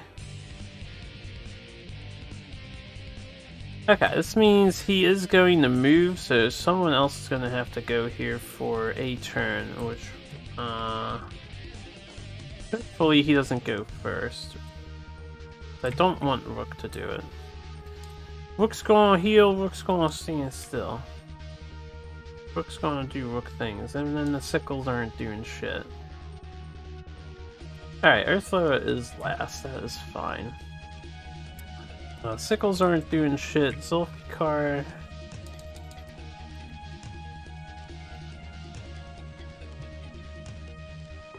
I think Zulfikar is gonna stand there. I'd rather Zeke tank, and then Zeke can get the sword later. Sickles aren't doing shit. Nightingale's gonna do a gore shot. Get our stuff. We'll do a gore shot. Do some chip damage and heal. Yeah, I guess I could tank. Because, excuse me, I can heal again. I have an 8. He has an 8. I'm actually gonna copy Gore Shot again. We want to hit at least once per turn. That rolls super gimped. Alright, we have a 10. Excuse me, by the way. He has an 11. I will try the Gore Shot again.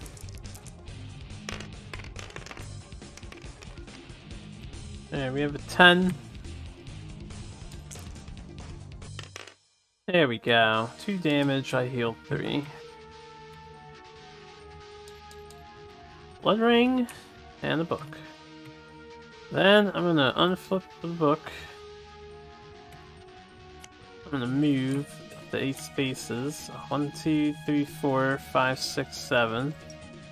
So we'll take per spot. And I guess I'll unflip another book. So what else am I gonna do, really? Maybe I'll try to crack the ground and drop the earth under it at the end, just for shits and giggles. Remy. She's paralyzed. So she just unexhausts. And now we're immune to paralysis. Not a big deal. And then Rook, he heals 1 and he just stands there. And then Zeke is gonna go on his adventure. We're gonna jump to here. It's a difference of 2 spaces, so difficulty of 12. I'm getting +6 strength and I have 3 agility. So we're at a 9. So we need at least a 3. 2 1s and we lose. So anything else we succeed. Alright, so we jump. Easy jump. That was our move. Then I'm going to make a strength 10 check on this sword. And let's see what happens. So we have 4 strength, so I need a 6. Alright, well, we got a 9. So, sword in the rocks.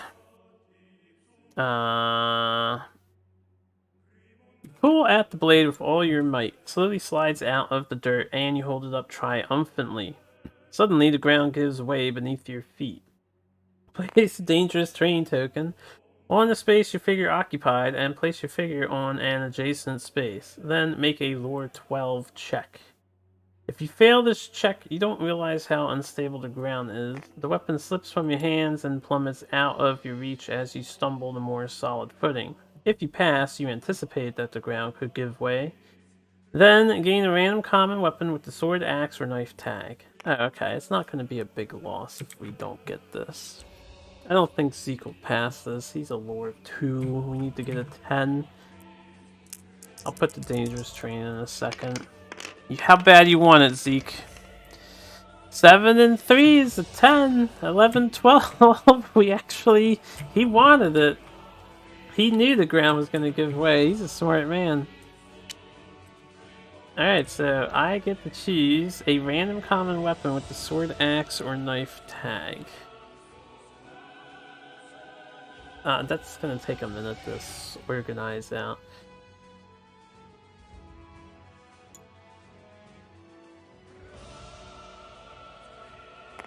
Alright, so I get placed on an adjacent space. Here's the thing, if I end here, I have to make agility checks too. If I go here, I can make a jump check, and Zulfikar can stay back there and then give him a minor strength boost of 3. So we can get him back out. We're gonna go here as the adjacent space.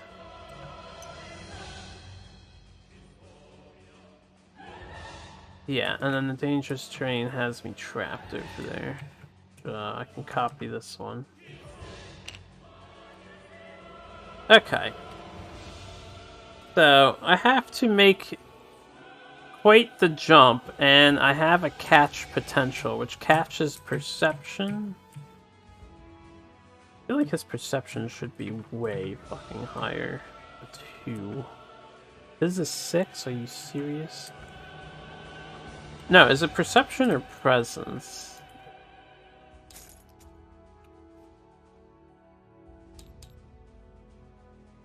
Never remembered 66. I always know it's near page 68.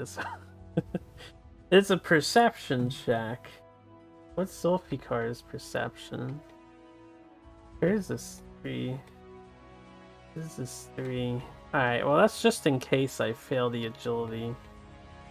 It'll be 3 plus 3, 6, and I would need to make a 14 with a base 6, so we have to roll pretty decent. Otherwise, I will fail.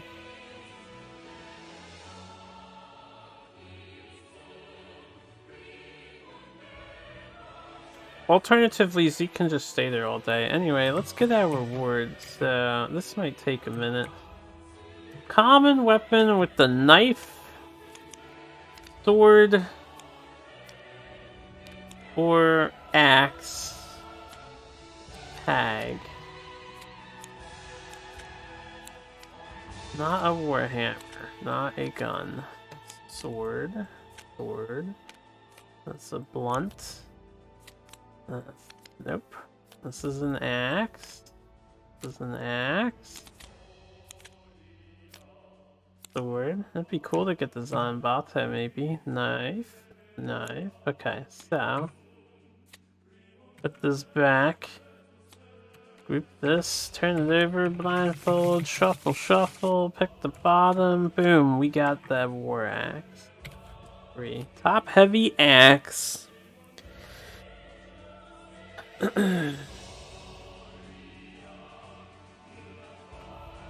Spend 1 SP to roll the black. For each shield roll, deal the target of this attack 1 irreducible damage. This thing just does a lot of damage, actually. The War Axe does a lot of damage. That's in my pack. We're chilling. And, you know, I could just leave him there. I kind of want him to live and make it. But I kind of want him back, so I'm going to make a agility 16 jump next turn. I think. Yeah. What is this? 10, 12, 14. 14 jump. We have to beat the 14. We'll see if Zeke can make it, and if not, he can fall and die. Fine.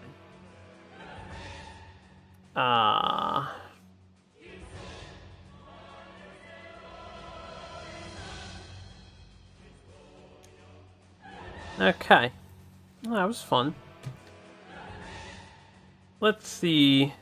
And then Earthlow goes. So Earthlow will attack Nightingale. We want to dodge this attack. Earthlow is strong when he wants to roll high. We got 12 on a 10, or 10 plus 2. He has -1 to hit. He got 9, so he does not hit. I don't have to worry about anything.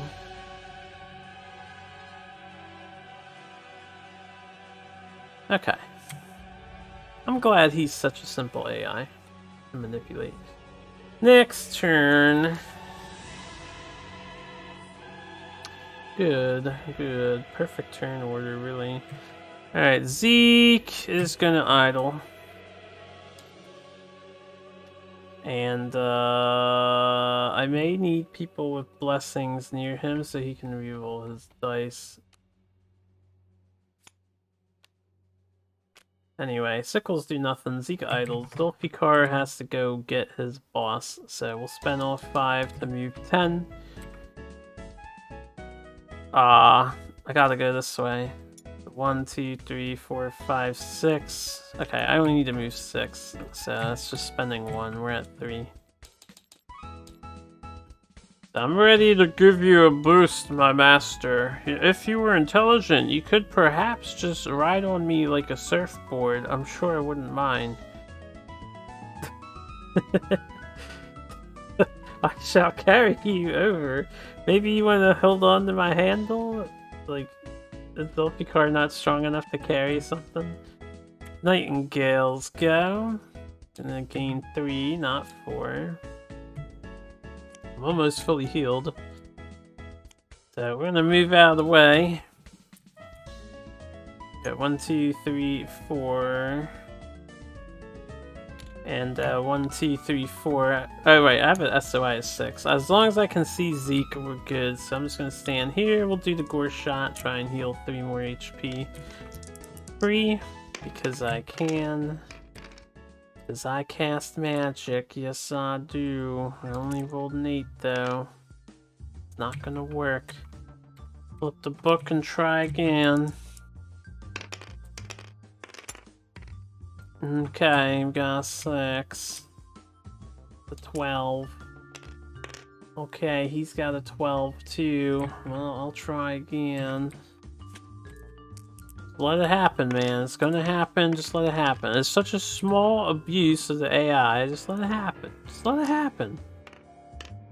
Okay, fine. I'll pay 2 to flip a book at any time, and then I'll copy the spell again. One more time this turn. 10. Thank you. See, you're allowed to roll low on occasion. Just saying. 3 out of 4 attempts. Jesus Christ. This does not bode well for the future of this playthrough if my rolls are gonna be this bad. Alright. Anyway, it is Remy's turn. So we're at max. We're already untapped from last time. I have to spend 2 since I'm in the muck. And then we can move back to here. And we'll give her haste and courage because why the fuck not?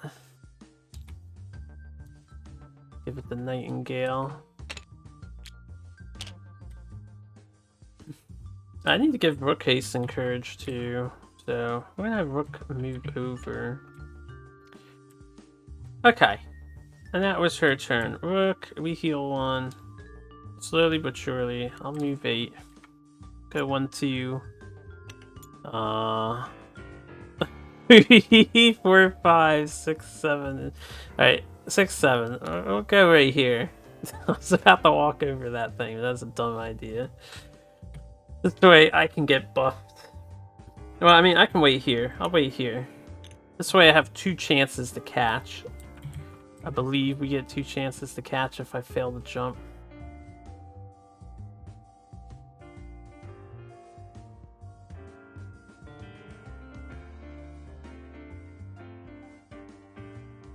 Why perception though? I feel like you gotta notice the presence of your person jumping. Not see that they're jumping? I don't know. It's so weird. I feel like it should be a presence check. Granted, most of our presence values are really bad. That would mean she's really good at catching people, which I guess is strange. It makes sense that Zika's good at it. I do feel like Rook, based on his personality, his perception should probably be a 3 at least. Oh well. Anyway, got some James Bond music. Earthlower's gonna go after Remy. Remy's gonna dodge. Alright, Earthlower, stop. Don't roll fucking 9-8 or 8-7 or whatever the hell you did last time. We got 4 shields though, so we're at a fucking 15. He gets a -1. Yeah, that's right. That's better. Okay, next turn.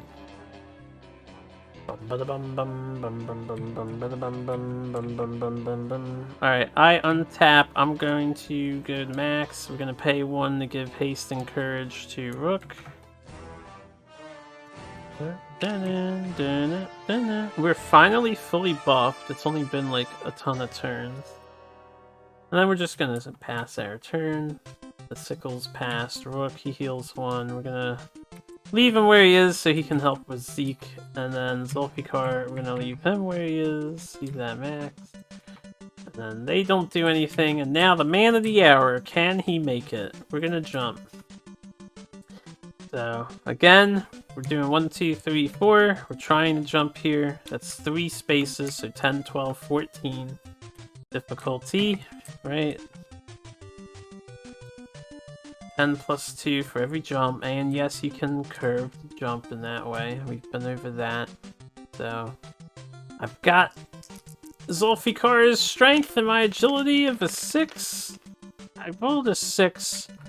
This one, we're gonna use the, do you have a bottle blessing?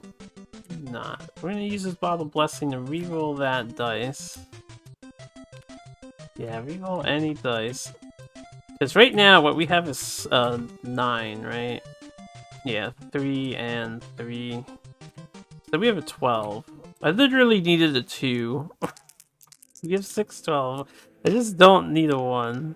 Thank you. Alright, Zeke makes a jump, no problem. Thank you for that 6 dice. The jumping is very doable. Of course I rolled the 1 and 6 to fail.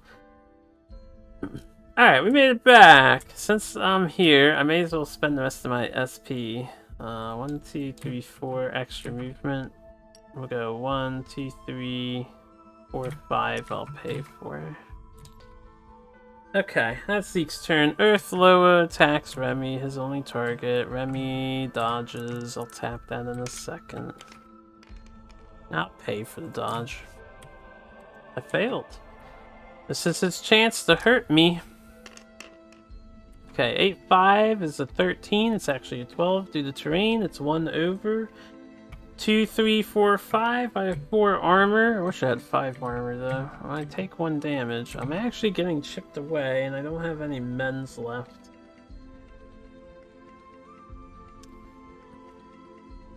If I spawn something less damaging than the Earth Loa, perhaps I'll change my tank tactics. Nightingale's turn. We gain 4. I have only 1 damage, so I don't think I need to tank this guy anymore. Then move into position. We'll go 1, 2, 3, 4, 5, 6, 7. I'll pay another one for 8, 9, which I have 10. And then I'll flip a book. I guess before I moved, I would gore shot Earth Loa. May as well heal the full. Try to. He got a 6-7, I've got a 6-8, so he does not beat me. We'll take 2 more damage, and I will heal 1 with the book. Okay. End of the round. Zulfikar. Since he's over there, we're gonna have Zulfikar activate this. So I'll go 1, 2, 3, 4. And then we can see what's going on with the red totem. From the back. A red totem. Tucked away behind a pile of rocks, something stirs. If one or more frag wars are on the board, read A, otherwise read B. The rocks stir as 3 frag wars scurry into the open from behind the rubble. Spawn 3 frag wars adjacent to the spaces totem occupied. Okay. Otherwise it would have been an Earth Loa, I know this. So these fuckers are back. Adjacent to the totem, so one is gonna be here. Well, it says adjacent, right? So I guess I'll just do 1, 2, 3. This is gone. So the yellow objective, I wonder how I read it. Ah, you know what? Yellow's probably attached to green. It's probably the tunnel, now that I think about it.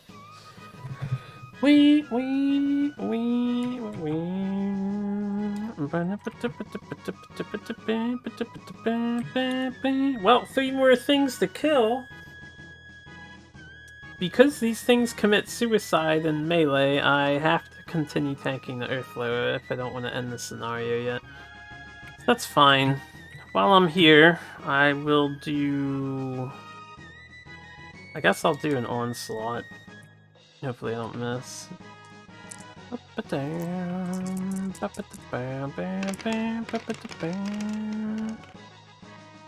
Man,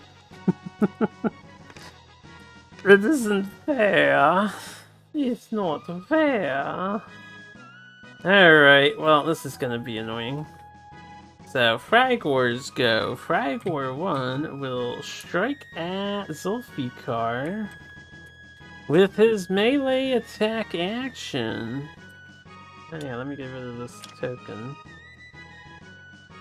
Make a melee against the opponent with the most damage, which will possibly inflict disease. We get a free dodge roll, and then we possibly retaliate with an attack. So that is 1+1. We're at 12 defense. He only rolled an 11, so we will dodge and we will get the move up to 3 spaces and then counter. And we're also don't provoke any break attacks because we're nimble.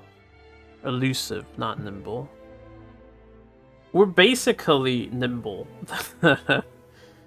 we're like enhanced nimble. I get to make a free attack action, so I'm gonna attack Fragor 2 because the potential to kill it is there.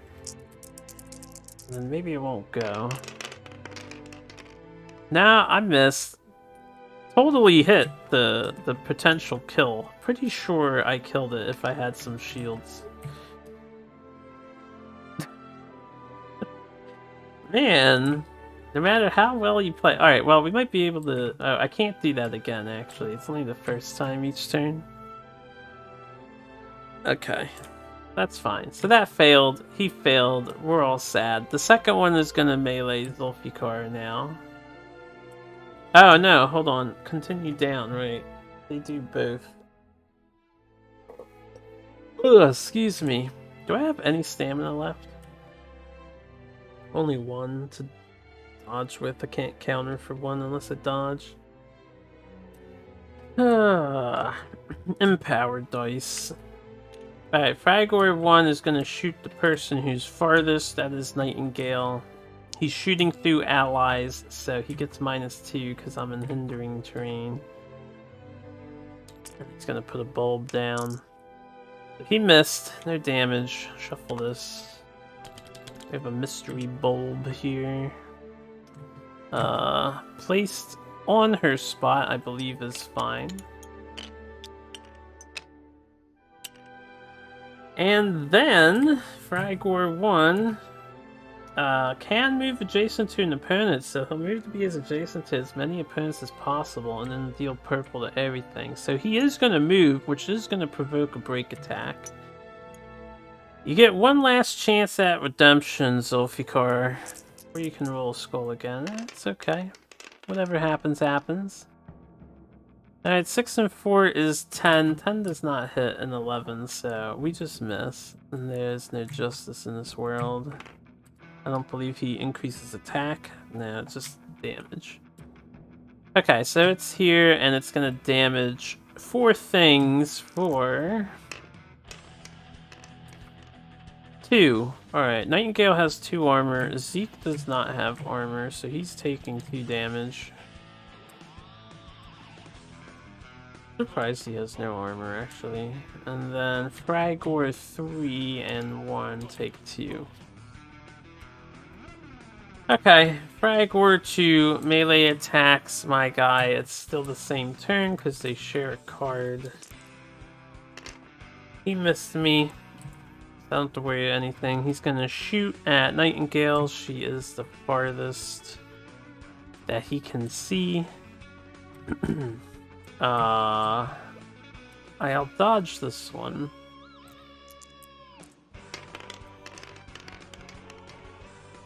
Okay, I got a +1, so I'm at 11, and he gets a -2 for shooting through allies. So he missed me, that's fine. There's another bulb token over here.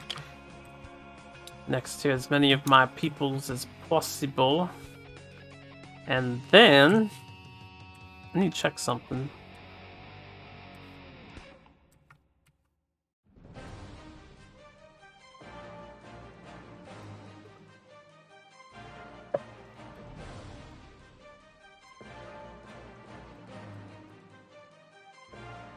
Okay, so they don't provoke the bulb from exploding, but they are affected by it if they're next to it, which is kind of hilariously weird of them.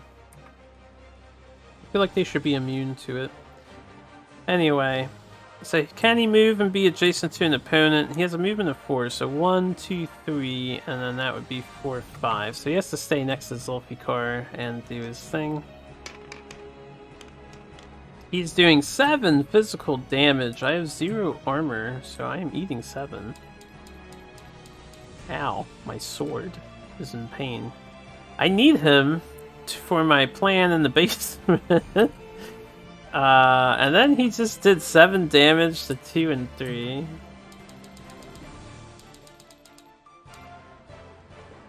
Uh, 2 and 7 is 9. Ow. I have 15 HP, so we have 2 HP left. That is no good. Ow, ow, ow, ow, ow, ow, ow, ow, ow, ow, ow. Alright, and then Fragor number 3, he can melee either or. Zulfikar was first, so I will spend my last SP to dodge the melee. Okay. Well, if he dies, he dies. What can I do? 5 and 8 is a 13. That is 3 over 10. I don't have any armor, so Zulfikar is defeated. He is 1 over lethal. We can get rid of this and this. And then I'll just put him back in the bag. He served us well. I do wish he could have tanked a little harder, though. Zulfikar. Alright, then he's gonna do a ranged attack on the farthest opponent, and he can't see Rook, so again, it's Nightingale. I have no dodges left, so we won't dodge this one. He does miss, and then there's another bulb. That is probably under here, because it has to hit both of us. And then he's gonna move, so he can do 1, 2, 3, and that's the most he can be adjacent to. So 1, 2, 3, which does provoke a break attack from both of us. So we'll do Zeke first. Actually, I guess I'll do an order. Yeah, we'll do Zeke first. I forgot to use his fucking sword. I could have broke attacked all these things. I could have exhausted my scythe for provoke. Finally, Zeke does damage for once in his life. We have a 16. 16 on 11 is 5. And then we have 6, 7, 8, 9, 10, 11, 12, 13, 14, 15, 16, 17... 18, 19, 20, 21 damage. Number 3 Fragor just got fucked in the ass so hard that Scythe cleaved his soul and then eviscerated it. He doesn't even get to go to heaven or hell. He doesn't get reincarnated. That bug just ceases to exist. And every version of him in every alternate universe, whatever you believe in, they all just died instantaneously. Zeke was like, fuck you for killing my summon. I took that a little personally. Alright, anyway. That is a problem now. I have to have Remy go. Someone else gotta tank this stupid ass thing. I could probably kite it around the tree.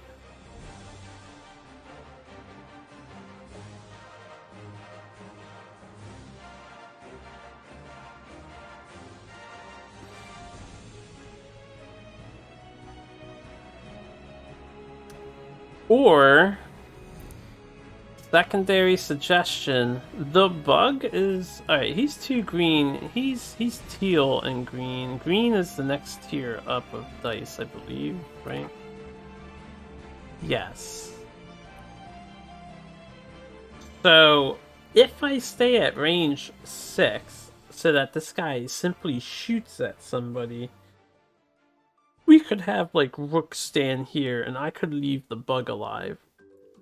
Which I might want to do. The only problem with this strategy is I won't be able to, like, park myself here for a turn. Anyway.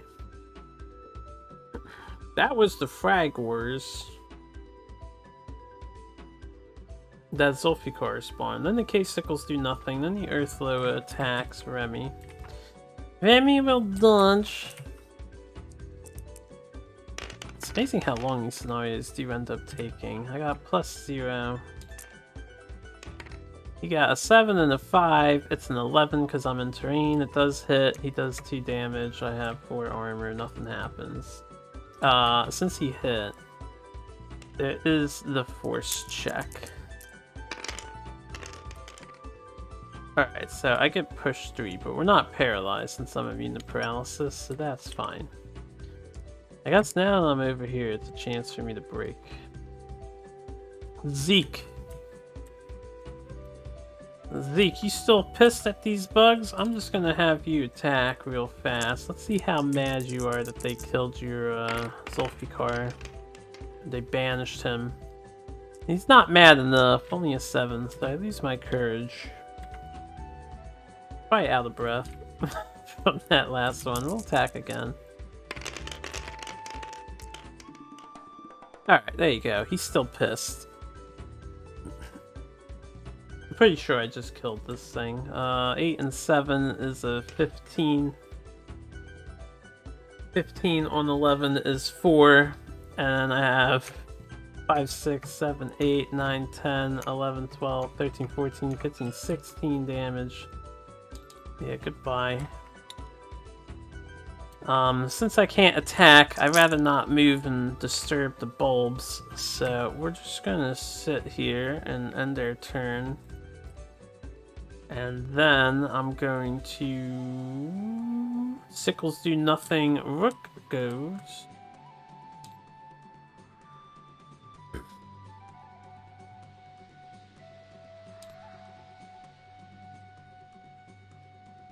I think I'm gonna try to tank with Rook since he has passive healing. And, you know, I can always pay to dodge. So we're gonna move 1, 2, 3, 4, 5. I'll stand there. We'll end their turn. Nightingale. Alright.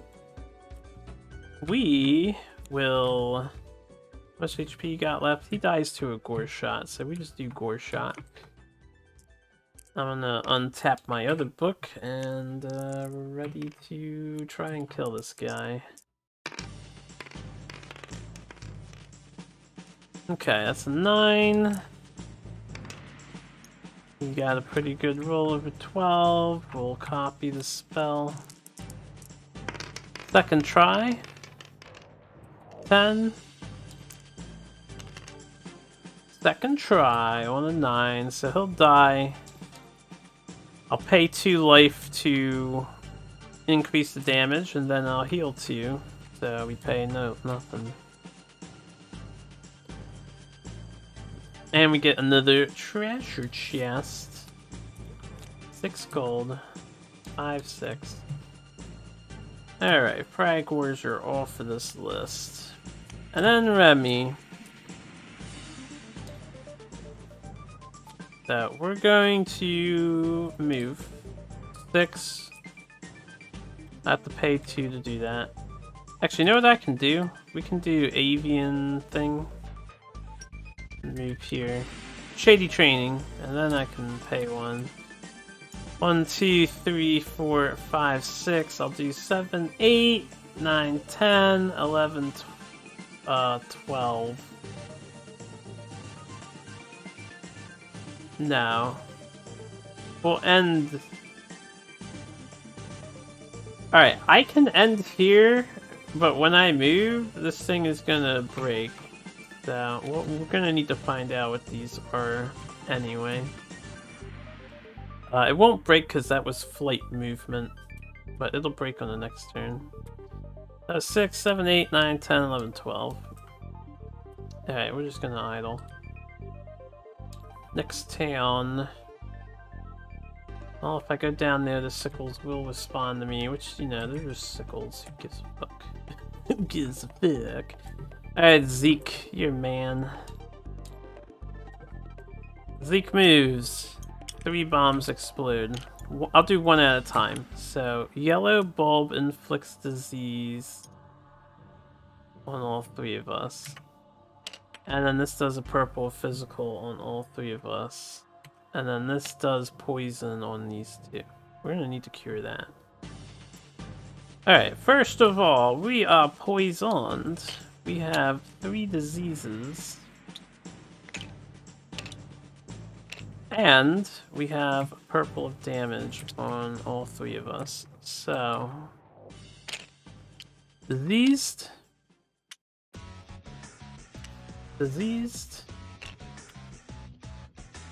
poisoned, diseased.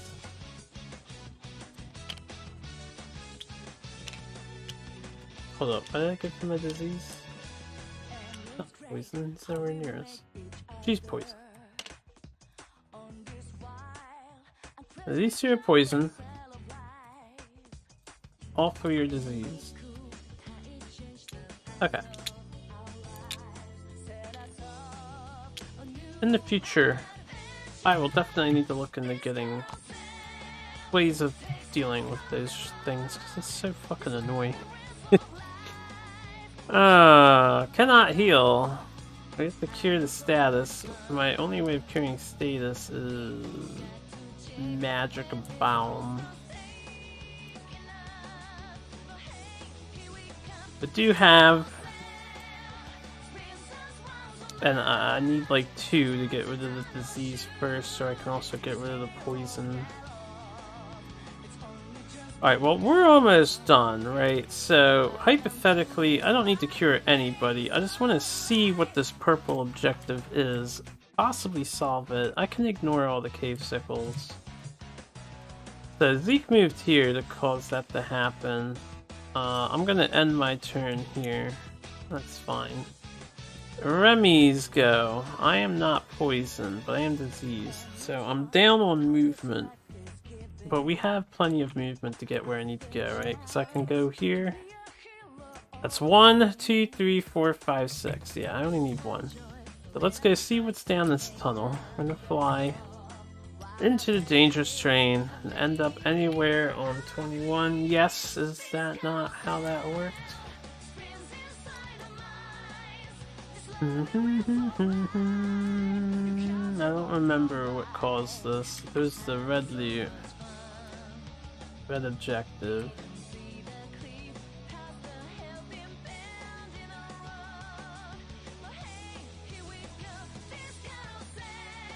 Yeah. So I'm gonna move here. Before I move next to it, when I land here, we reveal what this is, because I can see it. In the back corner of the dark cave, you see a slumped over corpse with a bandolier of goods. Any adventurer adjacent to this token may make an encounter action to gain 3 random consumables. Discard this token after it is used. Okay, and what is the green thing? When you move onto it, read the following text. Okay, so here's my movement. Here's my encounter action. We're gonna get 3 consumables. We're gonna loot the bandolier. That's nice. Could use some stuff. 1, 2, 3. Ah, this guy's got some tickets. And a plank. He must have been a concert goer or something. 5, 6, 7, 8. So I do fit all this. We have 9 inventory storage.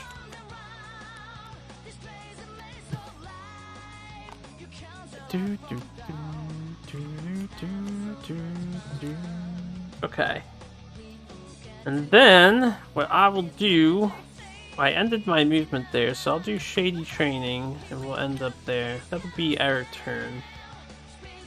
Rook.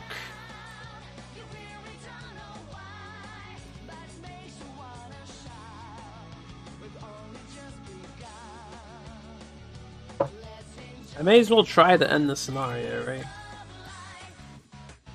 So, we are going to move and finally do something.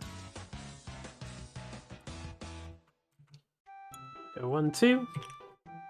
Stand next to this guy.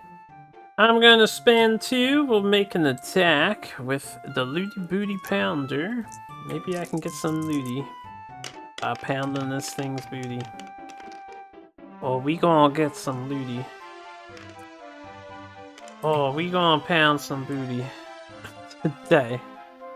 Alright, he has 10 defense. We have 8, 7, 15.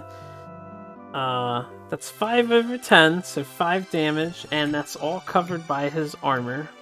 So the rest of this is just damage to him. We have 1, 2, 3, 4, 5. And then I'm gonna use 1 star for getting the SP back. And I'll use the other star for 6, 7, and then the passive is 8. So we just did 8 damage. That was pretty fucking respectable. Then I have 3, 4, 5, 6 books, so 4 of that means we gain 1 gold. Then I'm gonna use my quick blow to make a follow-up attack.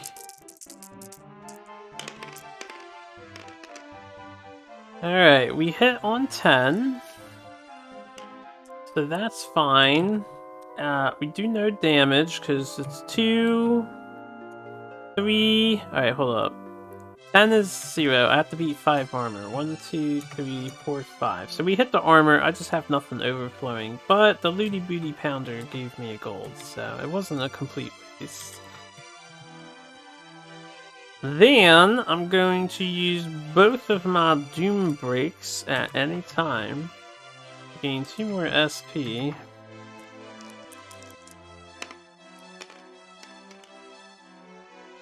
One of them does not flip. Dude, these things are fucking busted. 2 of them don't flip. Then we're gonna make an attack again with the Looty Booty Pounder. Keep pounding this booty and hopefully get some more looty. Oh!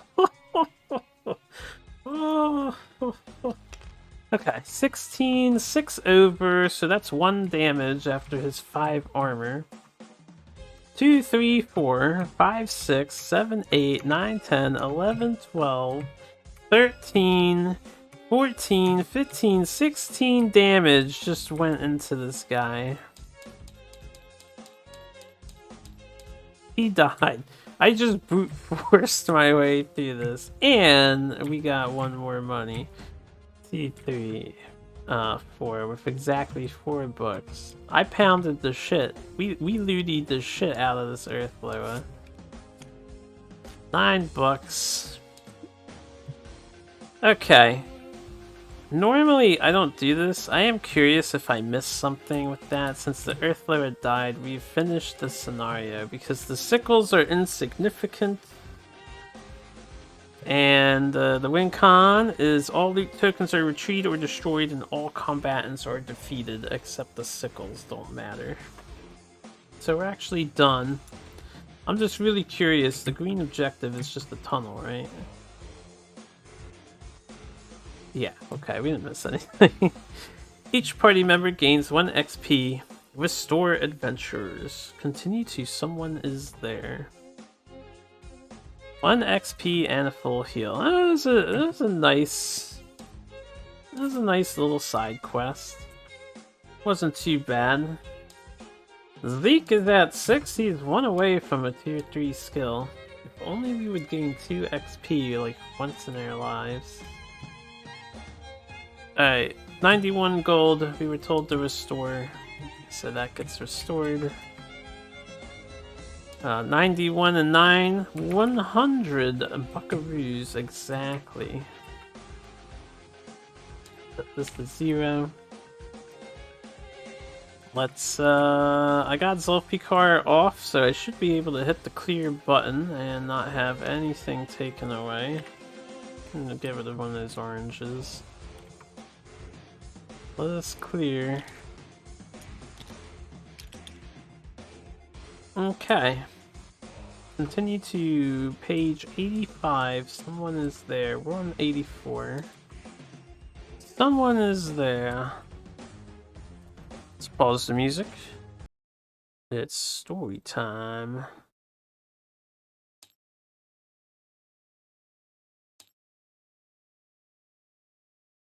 Is it, this? Let's just deliver the message. No. Bungled caper. Ah, this actually would have read bungled caper. Interesting. They don't usually do that. There we go. Someone's there.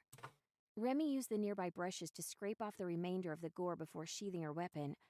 All around them, the monsters were dead. They'd done great, and Remy felt a surge of pride that she wasn't going to let her dad down. Got him! Nightingale said as she turned towards Remy and reached up for a high five, but Remy didn't move. Remy? Nightingale waved a hand at her without effect. Yo, Rimdog! Are you just gonna leave me hanging? Remy was too busy staring at a nearby hill to notice her friend. She squinted up the hill and into the trees. She saw a flash of color, something bright red against the evergreens. There wasn't an abundance of flowers, certainly not enough to make a patch of such uniform shape and color.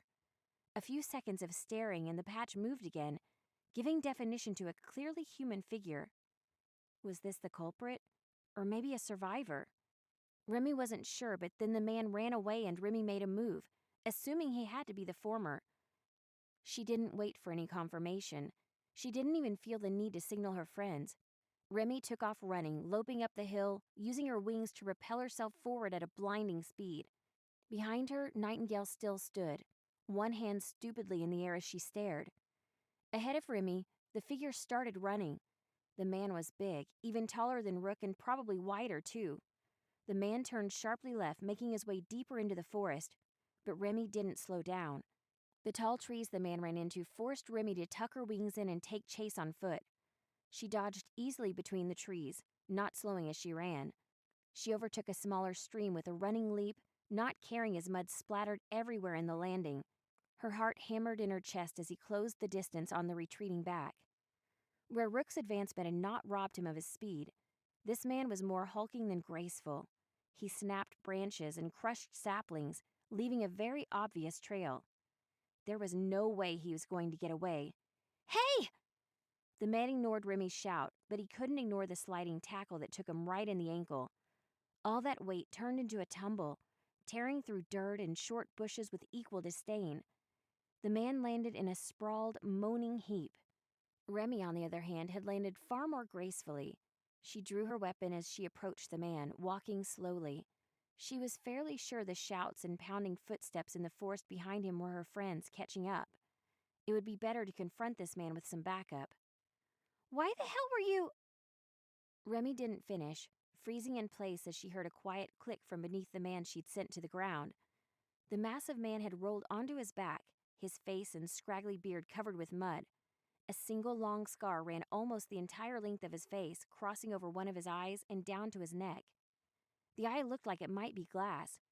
The Remy's attention was mostly focused on the gun aiming at her face. Remy dropped her weapon, stepping back a few steps and raising both hands.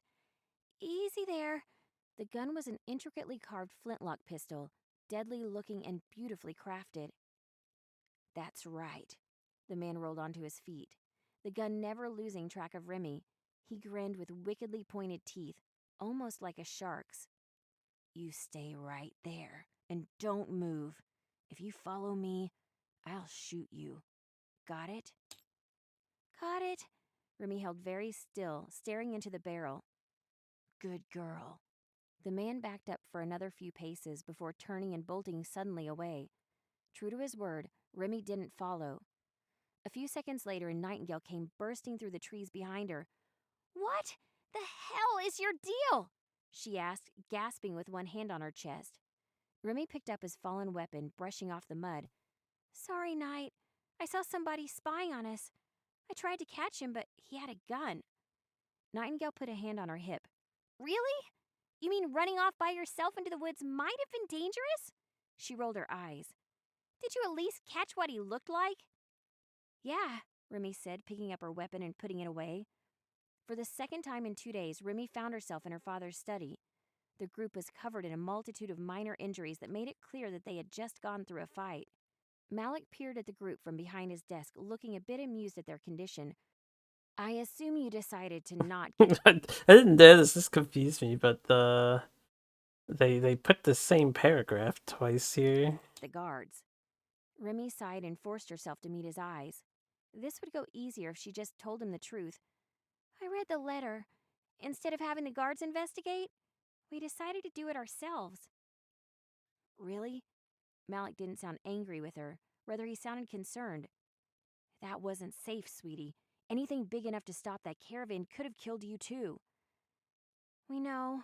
She reached back, rubbing one sore wing. You were right. It was attacked. It was clearly not an accident. It might have even been too much for your guards, too. We got some information for you, though. Malik looked up with excitement. There was a suspicious-looking man at the scene. He had this wicked scar all over the right side of his face, Remy explained, drawing it on her face with a finger. Did he hurt you? Malik asked seriously, standing and putting a hand on his desk. He pointed a gun at me. I'm sorry I couldn't capture him for you. He did what? Malik said, standing and putting a hand on his desk.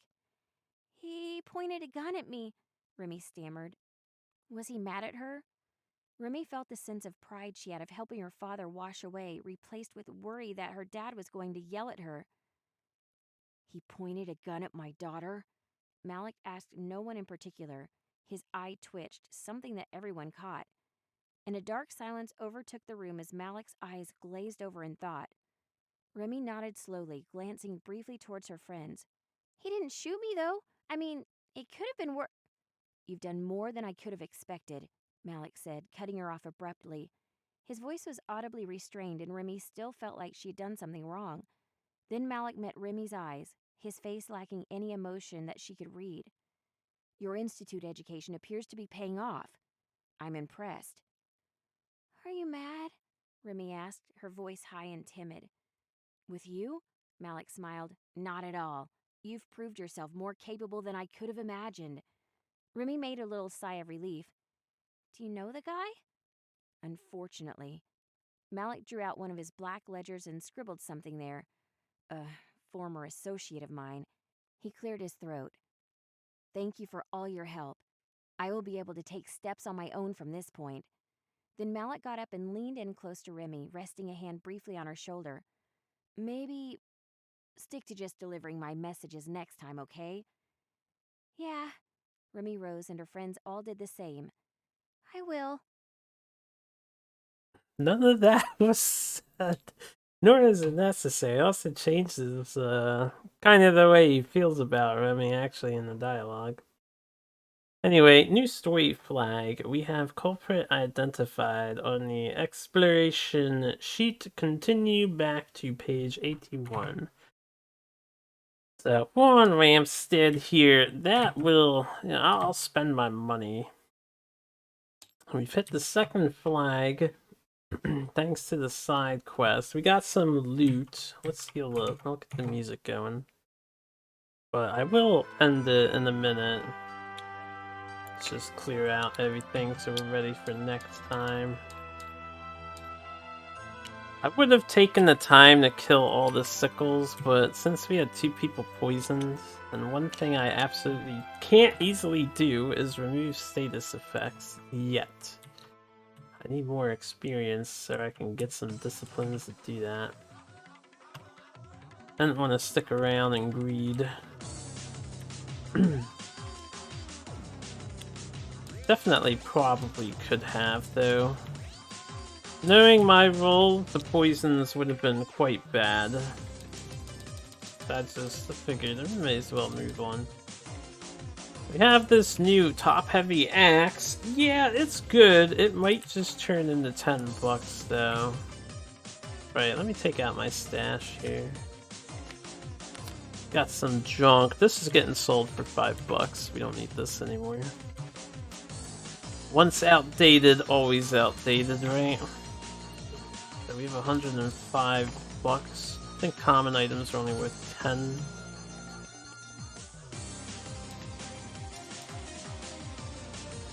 As long as this. Oh, Tales of Fantasia. Damn. Nice sound of music. I want to write this one down. Another song to add to my library. I've not gone through the Tales of Phantasia soundtrack. I've not played it. Penetrate. Anyway. Common. Sells for 10. Yup. Okay.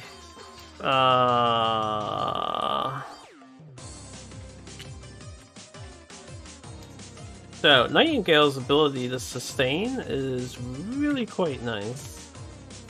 Especially when we're in a controlled situation. I am worried about Remy's ability to tank. And this axe is not one-handed, it's two-handed, right? Damn. Kinda wish I got a one-handed weapon. I am thinking of selling this, getting another thing. I think there's another common that gives you armor, right? It's the Warhammer. Again.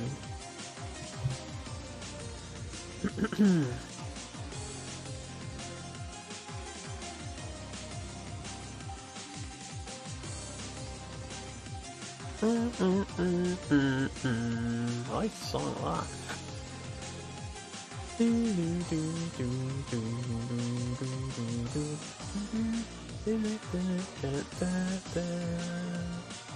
Couldn't roll with the K-Tar. But the combo is with light. This thing, Captain's Hammer. So this gives me an armor. It gives me heavy though. I don't want two instances of heavy. And I give out courage as it is, right? That was the problem with the Warhammer. This is why the sword is cool. It's giving me armor, but it's not heavy. The thing is, if I add that extra armor on, I lose this. Man. What I may want to do is unlock the other thing. I probably shouldn't have unlocked bulky yet. The other one is just to reduce physical damage from a melee attack by 2. That might have been what I wanted. We fine, could have been better as well in this circumstance, because at the moment I'm not sure how much I want to use bulky.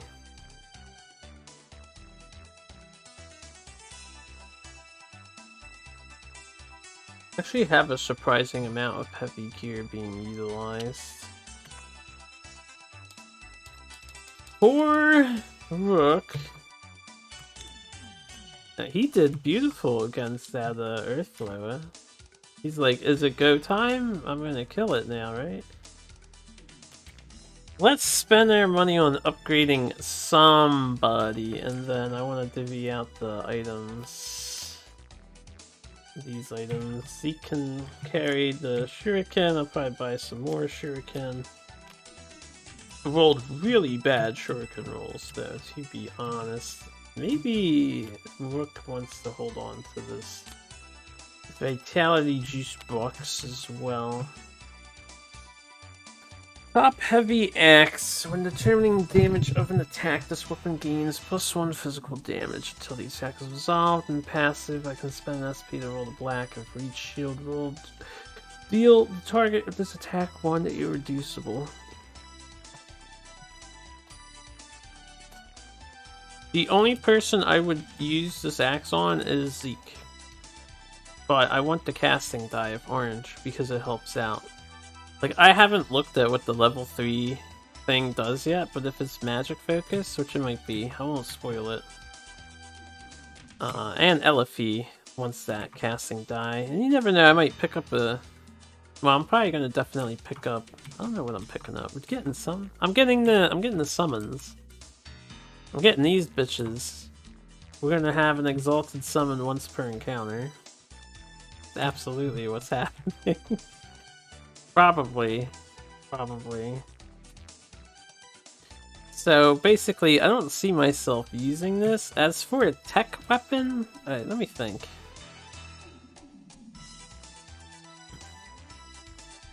Two teal is better than orange, teal, black. I could spend a point re-equipping, but if I'm spending a point re-equipping, that's no good. Now, what I could do is keep him next to, like, Remy, because if you take an item from someone, so if I give her something, well, she takes something from me with her free re-equip, or her free re-equip, so both of them can take something from me, then I get a free switch of weapons. That's the only situation where this could be okay. The thing is, the scythe, even though it's like teal-orange instead of teal-teal, this is so good. It does so much damage when I roll high. So I think I'm gonna sell this War Axe. We won't use it for this playthrough. Maybe in the future playthrough. Who knows? I actually really like the scythe. So that gets me 10 bucks. We're at 115. What should we buy? I think we should definitely upgrade people's things. Oh yes, and at the end of the encounter I get to choose 2 items with my utility. We want Bottled Blessing and probably another BAMF token for free. Yes, I'm gonna let him hold this, she can hold this. Alright, I'm thinking I should upgrade core, or alternatively, I should pay 60 to give him plus attacks. Yes. Should get masterwork back on this Leedy Booty Pounder, man. Even if I just use 1 per attack, or 2 attacks. Can I do that and, like, get someone a core? I feel like I have to continue upgrading. I can upgrade 2 cores, though. So, she has the Gene Tweak because I wanted the ability to dodge for free.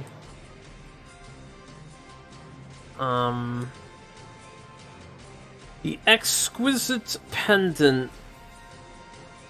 Conviction upgrade teal. Let's look for him. He's been getting harmed quite badly. I think he needs the upgrades, actually. We have no armor on the hoodie. Exquisite Pendant.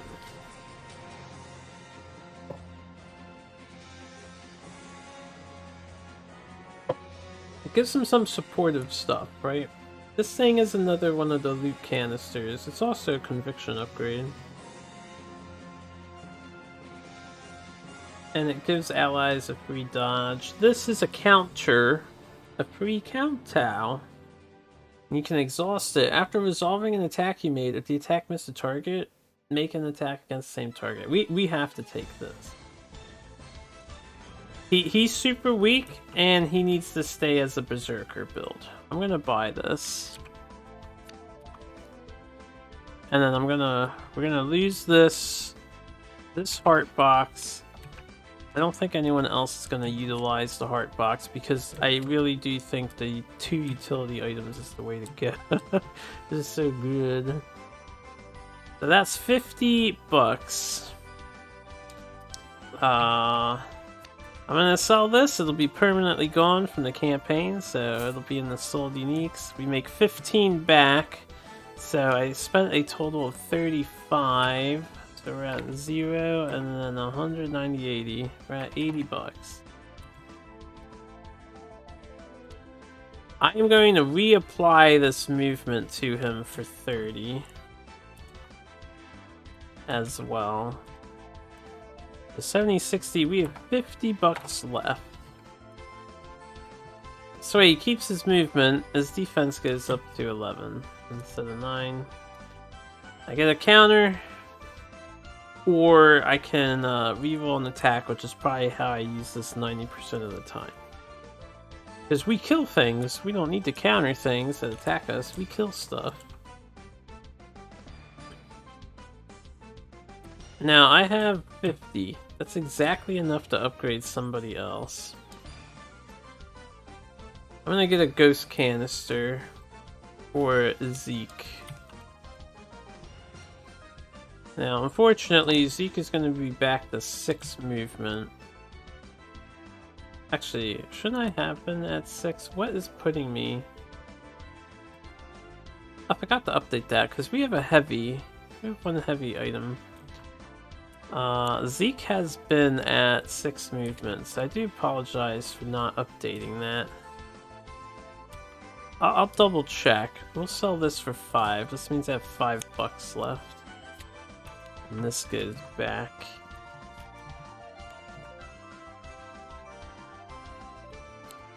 Alright, $5. Our defense is now 11. We have this thing that gets people dodges if they cause a break attack, which does happen a lot. We also have a conviction upgrade of orange instead of white. So we're orange-purple now. What was causing me to have an extra movement? I don't think anything was. Well, this thing was, but it should have been at 6, because my movement is now at 5. Since we're heavy. Yeah, so I do apologize for that. In the grand scheme of things, it would have just changed the way I move around a little bit, but it should have been 6 for the past, like, entire bounty.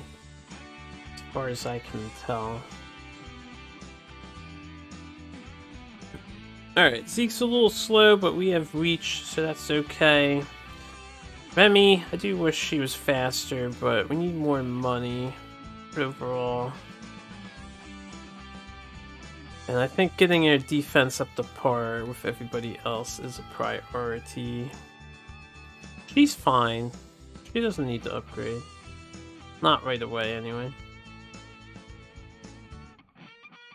Yeah, I didn't even utilize Bone Shaker.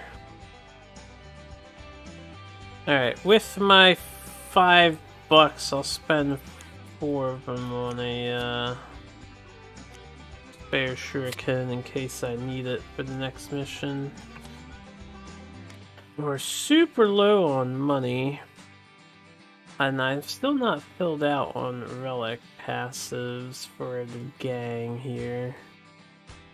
But I think this is what we're gonna roll with. I mean, I could... This is back to the story round, so I believe we could do the bounty again, unless that means you have to go to a completely different named story round. Here what the bounty rules are. Granted, I don't think we would have a good time hitting 13, because we haven't upgraded our dice at all. Didn't mean to do that. I want... Yeah, go to page 1.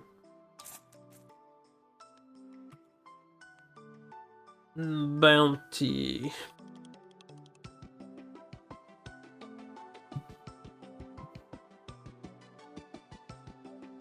During the next named story round. Like, this is the next named story round, because we did the side quest and we came up to this. But that sentence could also mean the next city, not Ramstead Exploration. Like, the next named one. I'm not sure. Anyway, there's only one side quest, so I guess we're gonna continue to Murdered Informant next time I play. Let's get rid of this stuff. Thanks for watching, guys. Making some progress on Middara here, getting into the nitty-gritty of Chapter 2. It is weird, like... Because I forget. Oh, those pages aren't even there. Okay, so Chapter 2 probably goes well beyond 100 pages, actually. So we're just at the start of Chapter 2. That's what's confusing me. We have a ways to go. It looks like our time in Ramstead might be short-lived, though.